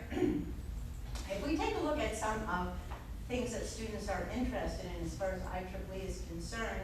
Obviously, you're trying to grow technically. You're taking classes, you're working on research, you're really beginning to focus on where you want to go. And IEEE will help take you there, right? You see some of the things that will provide you with opportunities to grow technically within IEEE that should actually provide you an expansion to your classwork. And so we'll also talk about the community relationship of IEEE, right? And also the professional relationship of IEEE. So those are the three areas that IEEE really focuses on you as a professional, right? So knowledge, community, and profession are the three things. If we take a look at some of the ways that you can grow technically and the way that you can stay up to date technically, things that IEEE can provide you for, coming from a CPE, a WCPE background, certainly software development is a huge area in my life, and maybe for you too, some of the CAD tools and some of the tools that you've used, you're going to find that you're going to want to have certifications for that. And IEEE helps support those, and they actually create a lot of them. And you can see some of the other areas that IEEE membership helps you grow. One of the things that I want to talk about is society membership. There are a huge number of societies, actually over 50, and you can take a look at some of them that are listed here. You're going to find that you're going to, as you begin to narrow your research, and you probably know some of the areas that you want to be involved in, take a look at those societies, and you're going to see that some of them overlap, and you may want to be in multiple societies in IEEE. They all provide opportunities, individual magazines, opportunities to publish, conferences to go to, and so forth. So when you join IEEE, make sure you take a look at the societies and think about which ones you want to join. Some of the things that IEEE provides as far as career resources, obviously you know that after you graduate, sometimes you become stagnant in your opportunities to grow, and so to grow professionally. And so IEEE provides ways that you can do that, and you can see there are links to a lot of the different ways that IEEE provides for you to grow in your career. So actually some new ones. This was actually a new slide that I had to add. Because if they continue to grow resources, as a matter of fact, the Mississippi section is working on a proposal right now for some coursework that they are actually putting online, and they're creating the mentorship, working in the mentorship. I did have a student that had an opportunity to have a mentor several years ago, and he ended up joining or actually creating the IEEE CS student branch here. And so he was awarded an extra $2,500 a year to maintain that computer society here on campus. So, there are financial rewards to be involved with some of these, like the Mentor Center and so forth. His mentor actually was up in Michigan, but when you go into these places, they'll lead you to where you want to go. Another thing that's interesting here, and you might be interested in, is volunteering. A lot of the younger students are very interested in volunteering, whether going back to the country that they're from or going elsewhere, where they can provide their expertise And so IEEE supports that and provides leadership opportunities to do that. One thing I didn't mention was that humanitarian challenge. So another way to support globally areas that you might want to get involved in. So, I'm not going to point out too many things because there are just so many, but I do want you to be aware of all the things that are available. IEEE TV, this actually was from a couple years ago. It's not a big deal anymore, but at the time, having a continuously broadcast TV channel that provided opportunities to grow and to have constant broadcasting of shows that would be interesting to IEEE members. Professional networking. I'm sure you've heard about the opportunities of the IEEE conferences that are available internationally. Maybe that's one of the goals that you have, to be writing papers and presenting them at conferences at different places. That's always a nice thing to be able to do, and certainly important for your growth. But you can see that's one of the things that is listed here for professional networking. Okay. Benefits, the list goes on and on, and so, car rental, you can take a look at that. I'm not going to list them, but all sorts of things that are provided for IEEE members. As far as the local student branch, the one thing that I do want to point out is we do have our own IEEE branch for students, as most universities do, and we certainly encourage you to become involved in the student branch. We have local activities that we do. We try to have some outreach to the younger students, and then we try to bring speakers in, and a lot of times it's based on what the officers in the student branch want to do. Some years we have very, very active officers, and so, we've done all sorts of things like bring international speakers in on a regular basis. The students like to go to student conferences, so a lot of times we'll send them to that. They'll do some fundraising and have the opportunity to go to student conferences. And you can see some things there, right? We have our own website, always needs to be updated, so if anybody likes to work on websites, there's always room for that. We have Facebook pages, we have Twitter accounts, and so forth. Most of the social media the students have kept up with to keep that going locally.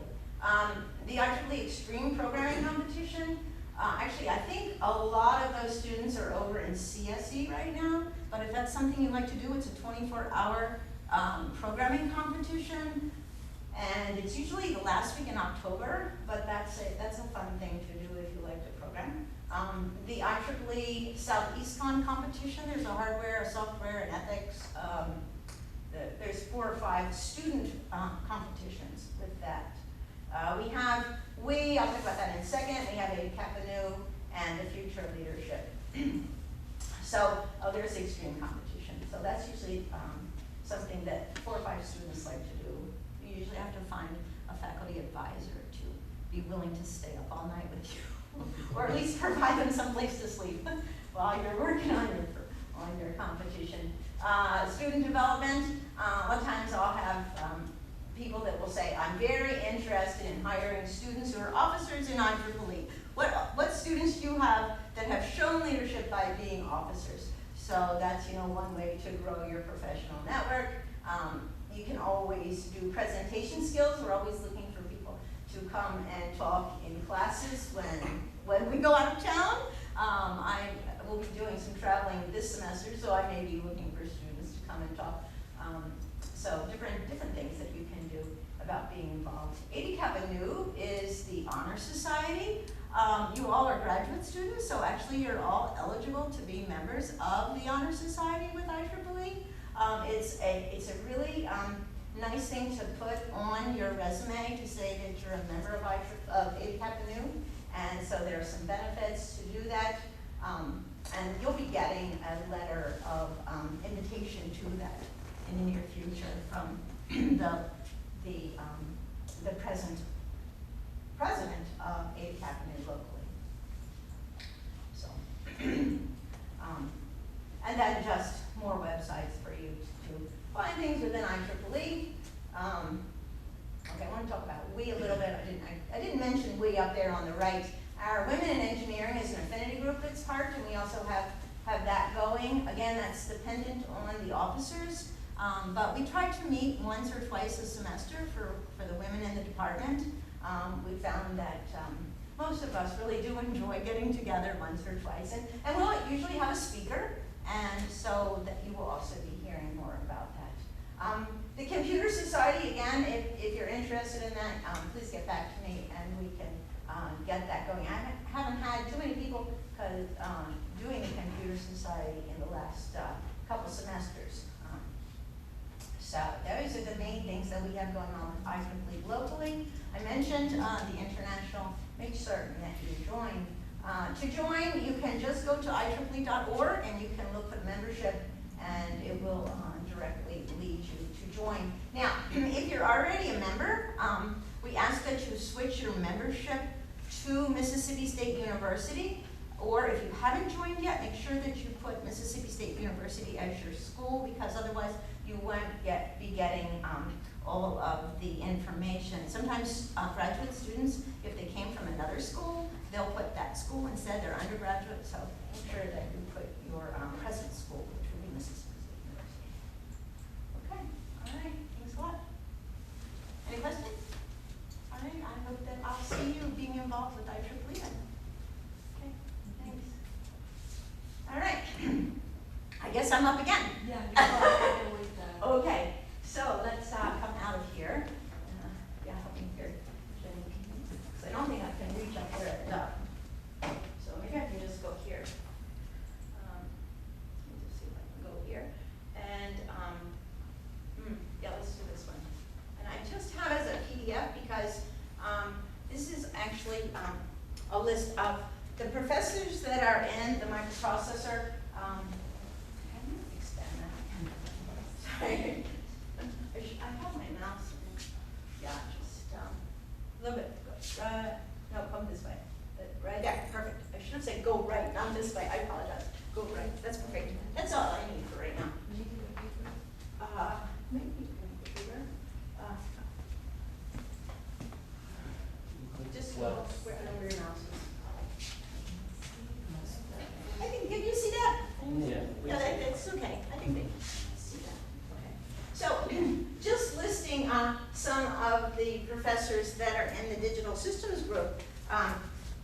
We have recently merged our doctoral program in CPE to be part of the ECE program.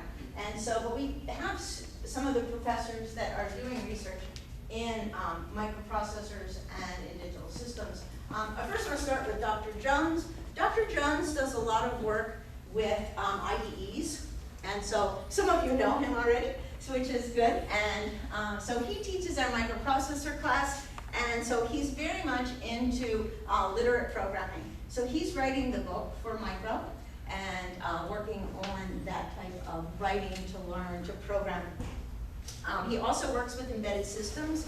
He teaches our senior design classes, and so I think he may already have TAs for those classes, but those are the areas that Dr. Jones really works on is IDEs. Dr. Jean Mohammadi Iraq is one of our newer professors. She's in engineering education. She's working in first year experiences. That's specifically her research. She has set up a new lab for the first year students, which is a 2-semester senior design class for freshmen, which is really great. And so she's writing a lot of proposals, getting some great grants on engineering education. Okay, I just talked to Dr. Koshka, and he said he's not really working in nanoelectronics right now. He has recently gotten a grant. To work with some of the physics professors with machine learning and cybersecurity. So that's really what he's working with. And so he'll be probably sending out some information as he grows on it. I just got an email probably 10 minutes ago from him about what he said. I'm not working in nanoelectronics anymore, but you'll be hearing from him. So he has a nice grant that he's working on. Dr. Liu is in computer architecture. He does robotics and control systems. And then Dr. Liu is working in research in microprocessors. So those are the main areas that I had. And so you will find out more about them. I think it would have been better if any of them could have been here to talk about their research more in depth. But everybody's really busy writing that right now. Now's a great time to be writing, to be getting grants, and to be getting proposals out. So these professors are all really busy writing right now, so that's why they weren't able to make it. So anyway, all right, thank you. Okay, Okay, that's all I have to say. Our next one is Karin, or who is the next?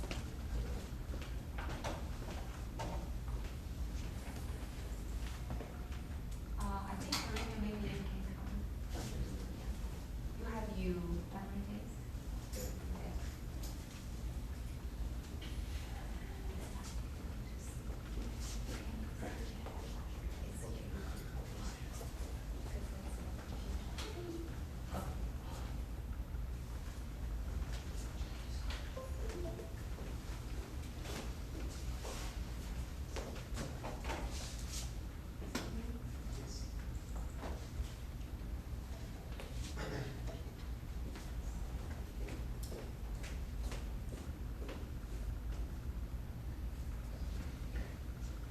Hello, good afternoon, everybody. Welcome to ECE State. I'm actually talking on behalf of power systems, high voltage and controls, and this is area.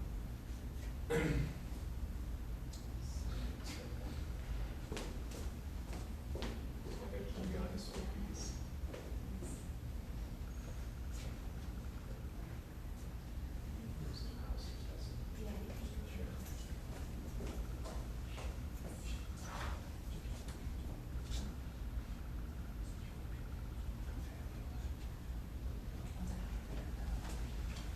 So these are the people in this group.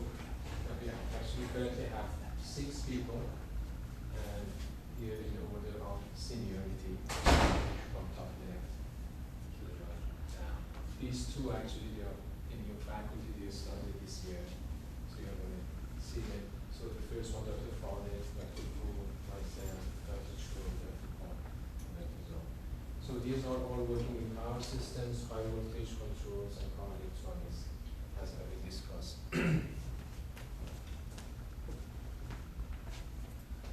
So these are basically the areas we have: electric power system as a general area, high voltage engineering, power electronics, transportable electrical systems, optimization and modeling, and on the base we have controls.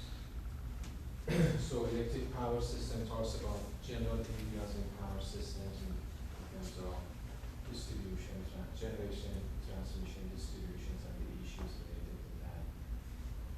High voltage engineering, we have one of the largest labs in the nation here, actually cited in a academic place.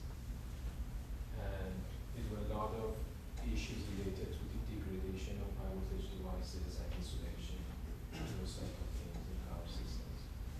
Power electronics, converters, switches, and those things that are used for various applications in terms of integrations of different devices into the power grid and for electric vehicle applications. And also, of course, controls. So, what did we do? These are sources for actually fundings and grants. So we have federal agencies, industries, and utilities that we use. Utilities like TVA, Energy, Southern Company, PG&E. A lot of utilities across the nation, they have been contributing to the fundings that the faculty use in this group. Federal agencies, NSF, Department of Energy, Department of Defense, and so on. And industries like large industries, ABB, GE, and smaller ones, again across the nation. As far as courses, there are actually 3 levels here, talking about split level courses like 4,000, 6,000 courses. And you will see courses again in each area. For instance, we have power system courses that is here. first one is electromagnetic compatibility. And then we have a very general course in power electronics here, 2 courses in high voltage, and 3 courses in control. So these are courses, split level courses. This is higher level, the list of higher level courses that we have. Again, pretty much distributed across all these areas that we have. We don't have much in power electronics, but quite a number of courses in control and power system. So for instance, control of distributed energy systems, nonlinear control, digital control. And of course, regularly we have special topic courses. These actually change every day, every time that we hire new faculty. So the new faculty offers special topic courses based on their own research. And if that course finds a good level of acceptance and continues, then it becomes a regular course needed for.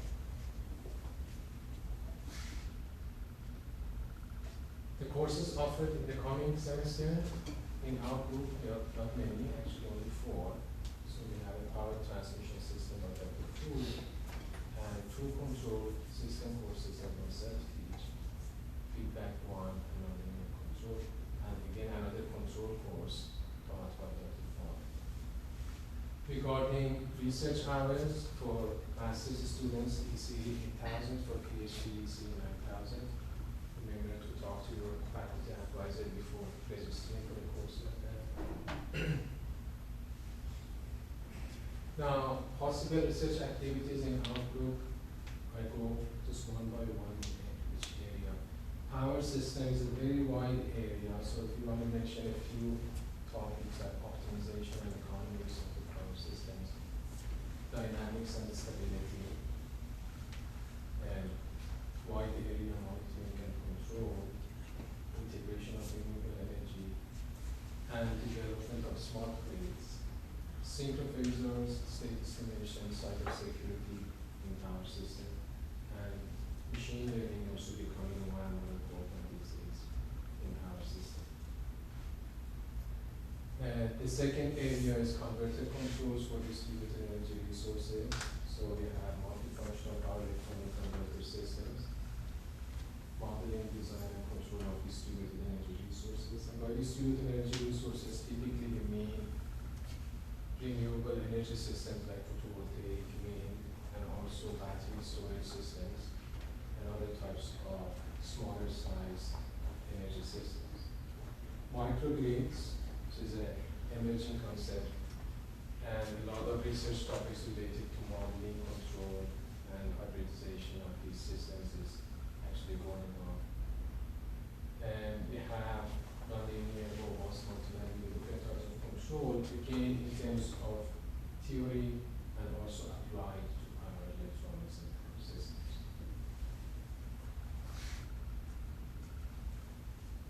Power electronics has a different lab and a different research group, basically. Currently, what is done in the department is related to reliability of electronic systems. And so condition monitoring, degradation, auditing, EMI modeling, those type of things related to power electronic devices. Design of high reliability, high efficiency, high power density machines that are used in different applications and they are based on power electronics, like electric vehicle systems. And also the new devices based on wide bandgap that they are expected to actually change the whole strategy of power electronic converters in the next years. High voltage engineering, like I said, the research are basically related to battery protection of power system equipment, electromagnetic compatibility, electrical degradation of machines, windings, insulations, cables, and aging of all these different insulators. Automotive electrical systems, modeling and simulation of hybrid vehicles, control systems pertaining to them, battery management for the hybrid vehicles, and power electronics that are used in those applications. The department still has a growing research in electric chip, and this is actually a work conducted by a consortium of several different universities. So it talks about electric chip and issues related to control, generation of power on the shipboard, and the network of electricity on the ship. So the research is going on those aspects. Quickly going through the labs. This is the power system lab. Actually, I have 2 slides on that. This shows the RTDS real-time digital simulator pack that we have in the power system lab. So it's used for real-time simulation of power systems. Quite efficient. There are a lot of protection relays, different types of relays in the lab, synchrophasors, PMUs, and network analyzers. The lab also owns 2 distributed generators. One is a wind turbine, basically 2 small ones, each one 1.5 kilowatt. And they use 1 converter and also 1 battery included in each one of them. And the another one is a 5.76 kilowatt solar generator. So it's actually 24 solar panels, and they are connected to a converter to the utility grid. And there is a monitoring system to show the amount of power generated by those generators. So it's all installed in the lab, and it's connected to the T monitor, so you can see the progress of power generation using this generator. This is the lab that actually is focused on distributed energy resource control. So basically what we have here, we have solar emulators, solar photovoltaic emulators. We have Plexing RT box to emulate or simulate power electronics and hardware in the loop testing, AC and DC power supplies and power electronic and programmable electronic loads. So the whole idea is you generate some controllers for these systems, then use this equipment in terms of software and hardware to test the performance of the controller in a laboratory environment.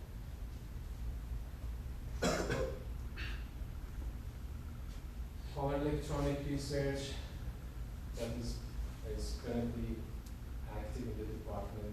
One component is EMI modeling and mitigation techniques in emerging electrified transportation systems.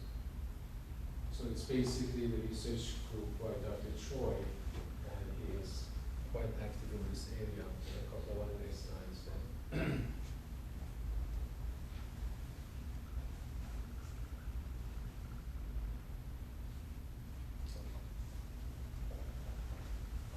Also talking about degradation and failure of powertrain in transportation systems, integrate the modeling into the control service within real time, extend the lifetime reliability and system control flexibility for powertrain. And these are some features of the same research area. See the electric machine prototypes that are used, like multi-phase power and magnet synchronous machines that are used for the same application. The thermal modeling and validation of these machines. Here also shows a diagram about thermal analysis, degradation, modeling, and validation of emerging power switches. And on the right side, you see a wireless power transfer system that is being researched for the same group. As far as high voltage lab, like I said, we have one of the largest labs here, a lot of equipment in terms of impulse voltage generators, very high voltage, hundreds of kilowatt, or even for the impulse, we have 3 million volt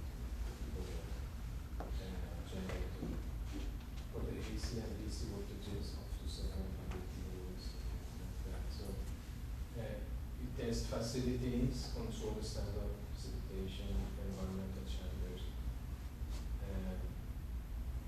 standard evaluation services according to national and international standards. Just like that. So you will see courses that will talk about these things and research going on. These are the contact information of the 6 faculty members who are working in this area. And I think that's pretty much, yeah. If there's any question, let me know. I will be happy to answer any questions. Thank you. Very good summary of the power and control area. And we will make these slides uploaded to the website so you can take a look.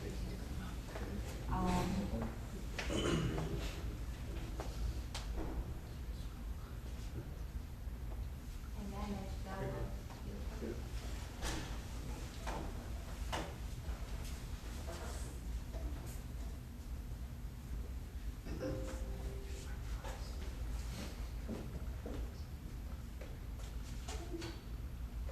Okay, I was trying to safely remove the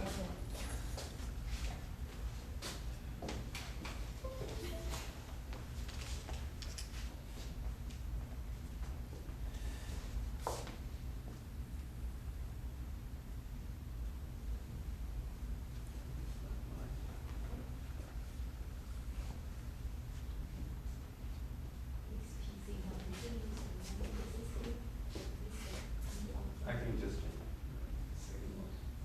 Yeah, right.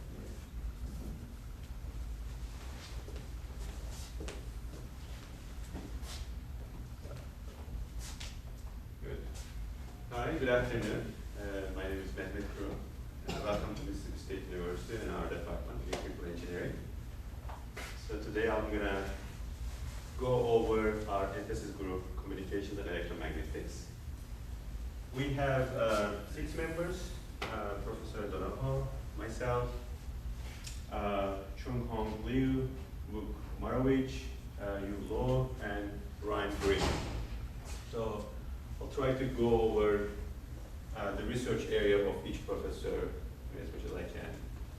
And Ryan Green is here, so he'll be talking about his research briefly at the end as well.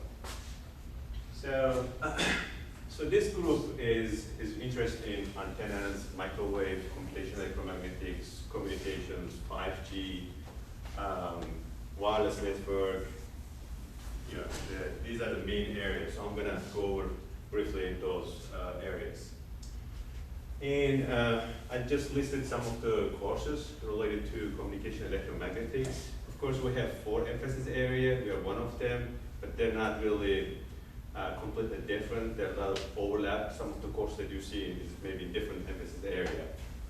But nonetheless, these are the courses related to communication and electromagnetics. And you'll have the slides, so I'm not gonna read those, so you can have them. Fall 2019, these are the 4 courses that we'll be offering. Antennas, introduction to radar, embedded systems, air communication networks related to this emphasis group in the fall 2019, this semester. Professor Donoho, so he's working in the area of computational electromagnetics, EMI, and particularly he's interested in the electromagnetic properties of the materials. He's doing research in the lightning protection and related to computational electromagnetics. So we have also joint projects and we're working together in this area. He also does environmental remote sensing as well, particularly with the EMI.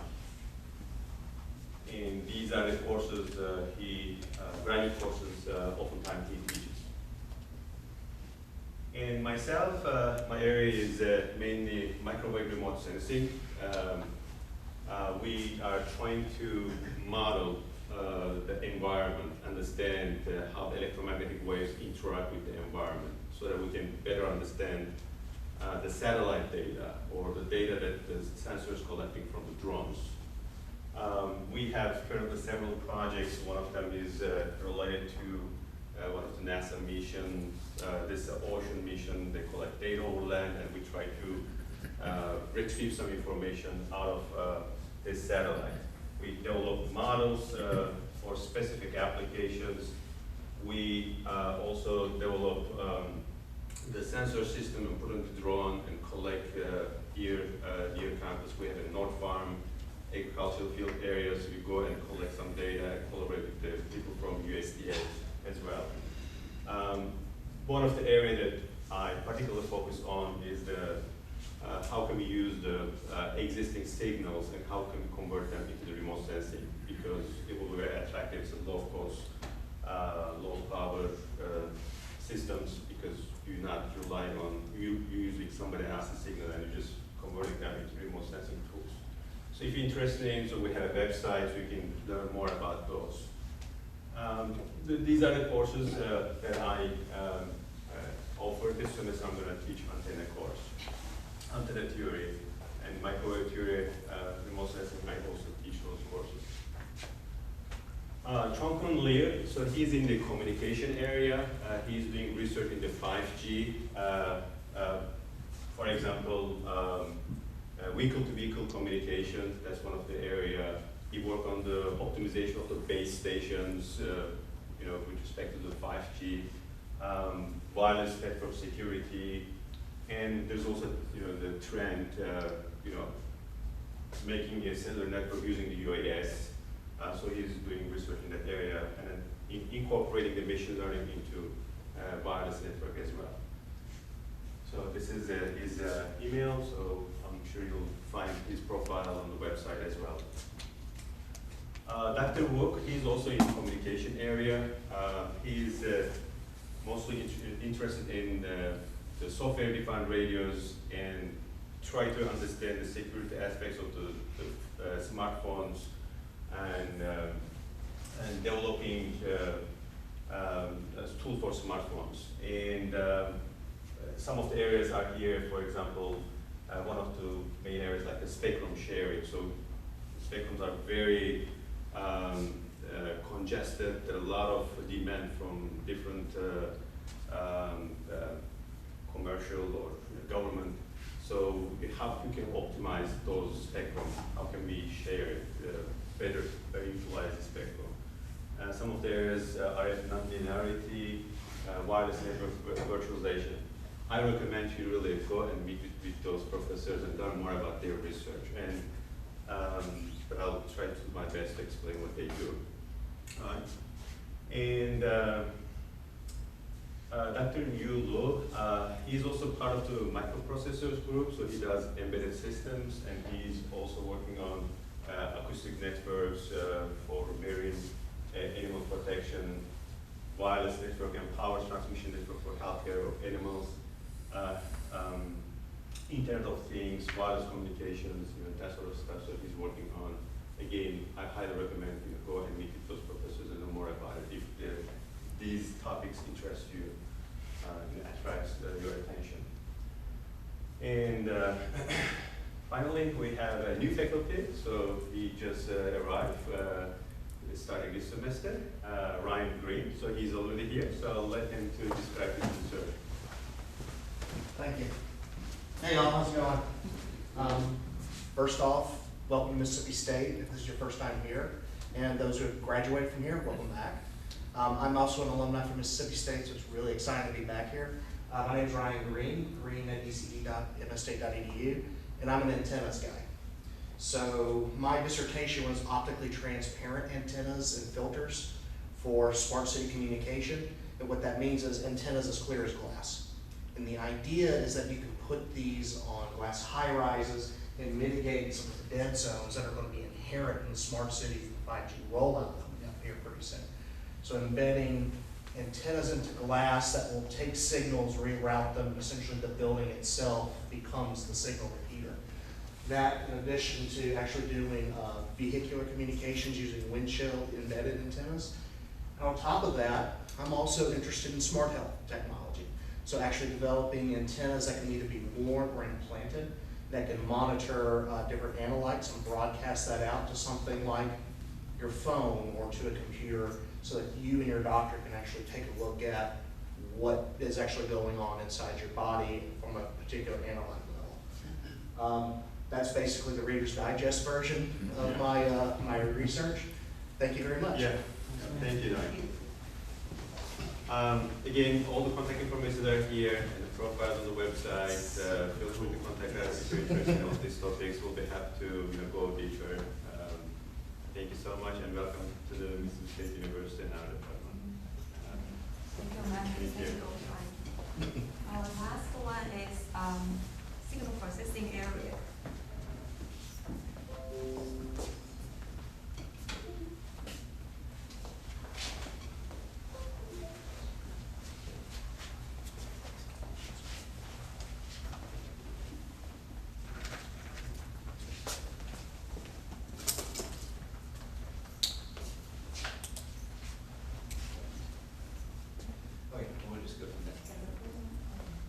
Okay, so I am here to talk about the signal processing and machine learning group.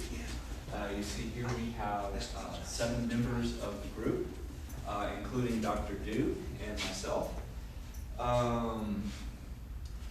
The courses that are related to the signal processing and machine learning areas are listed here, so there's quite a few. Some are very obviously machine learning or very obviously signal processing. But then there's a lot of other stuff, particularly a lot of math courses that would aid you in this area as well.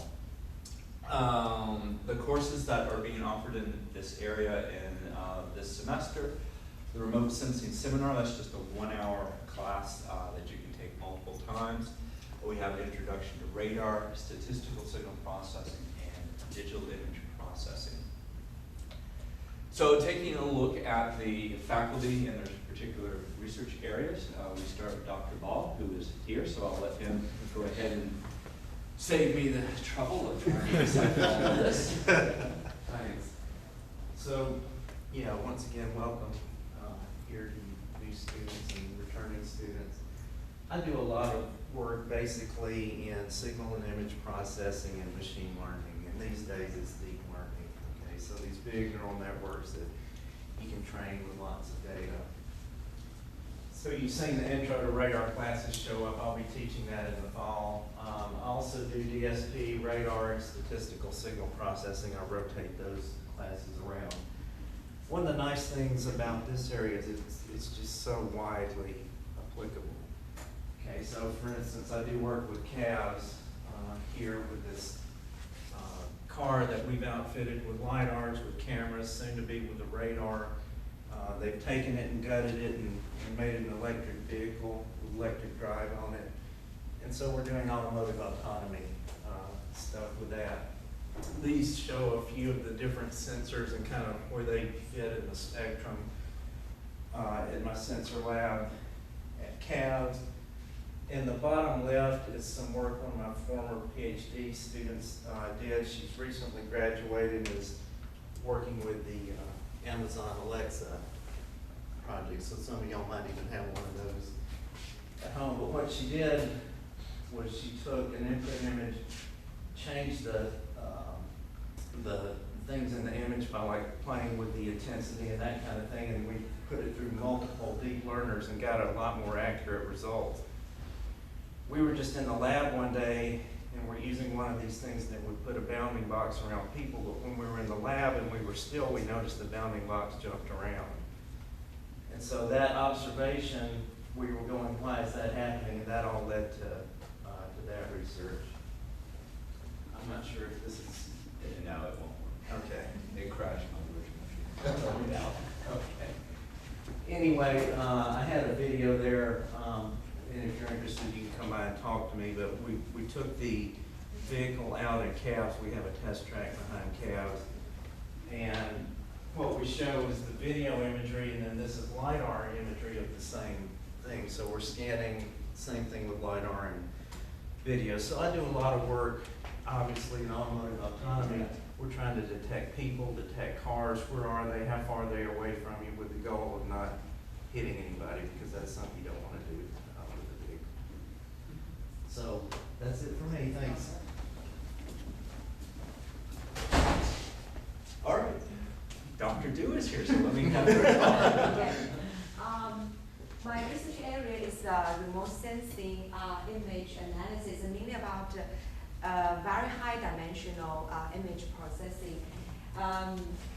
It includes some area like pattern recognition, machine learning, artificial intelligence, data compression, high performance computing. So there are many things. You can visit my website. I think it says more details about those areas, my research areas. I'm teaching this semester. I'm teaching digital image processing. And I also teach adaptive signal processing, neural networks. I think I didn't teach random signal system for several years due to low enrollment. And I think most likely some people in communications may take over this one. Now I'm teaching intro to remote sensing. So yeah, I think you can visit my website to get more information. Thank you. Of course, Dr. Du is our graduate program director, so any questions that you have about grad school, you can send them to her. Okay, and I'm next. I have just become our department head. And so I'm not actually teaching right now, but in the past what I did teach was the waveless class, information theory, and image and video coding. My research area has been broadly based in the communication and processing of images, video, geoscience data, other multi-dimensional data sets of a fairly large size, and driving that communication with representations and processing of such data using sparse and low rank formulations, and then also research in wavelets. Okay, good. Dr. Gerbuz is here, so he can come up and talk as well. And the signal processing group is really interested in students. Or don't have any time to write a proposal, but you know. Okay, my name is Ali Gürbüz. I'm also working in both signal processing and machine learning areas, mostly related with computational imaging, compressive sensing, using less number of measurements to actually infer any data. So detection estimation. This semester I'm giving the statistical signal processing class, which is mainly the detection and estimation topics. Independent of your research area, I think it's a very major and fundamental class that you need in your graduate studies. So I urge you to look into the syllabus, interested if you send me an email. And I'm actually a part of information processing and sensing in Press Lab with Dr. Krum together. We have several projects on both remote sensing and information processing, and I would like to talk to you about 3 new projects that we received. So I have a new NSF grant, which we are doing some radar learning, especially in time and frequency domain. So if you're interested in kind of doing some research, both in machine learning and radar sensors, that's one project. Another project we also starting right now is from USDA on precision agriculture, where we will be working on LiDAR, hyperspectral, and camera sensors for different precision agriculture problems. So that's another thing that you might be involved if you come to our lab and would like to do research with us. Another project is on mobility with, again, Dr. Ball and Dr. Krum. We are working together on autonomous vehicles, and that's a very recent project. For this specific project, if you are United States citizens, that's only you can go, but if you are interested, we need students who would like to do both signal processing and machine learning for autonomous vehicle applications. So for more details, you can contact me through email or go to website, mine, or you can look into our lab's website. Thanks a lot. We have Dr. Moorhead. Dr. Moorhead is the director of GRI, the Geo Resources Institute. Institute and NGI, the Northern Gulf Institute. And so he's not teaching either, but he does research in historically in visualization and image processing, but more recently on using unmanned aerial systems for environmental analysis, remote sensing, sensor exploitation, feature extraction, object detection. And Dr. Tong does research in statistical signal processing, machine learning, data mining, smart grid, autonomous driving, that kind of thing. And he has a graduate level class at cloud computing for big data mining, which unfortunately was scheduled for this semester, but has just recently been canceled. But we'll try to get that onto the schedule as soon as we can in subsequent semesters. And then finally, Dr. Zhao is a brand new assistant professor starting this semester, just arrived last week, in fact. He also works in statistical signal processing and machine learning. He has a general focus for using these this machine learning and statistical signal processing, particularly for smart grid and power systems. So he's actually a member of both the power systems group and the signal processing machine learning group as well. And that wraps it up for signal processing and machine learning. It's a great area to focus because it's very broad, and the things that we do apply to many, many fields of current interest in electrical and computer engineering. The people in this group have a lot of funded research projects. They're excellent researchers, excellent teachers, and there's a couple of us that have university leadership positions like Dr. Moorhead, Dr. Wood, and myself. So we are not the power group, but we are the group that's in power.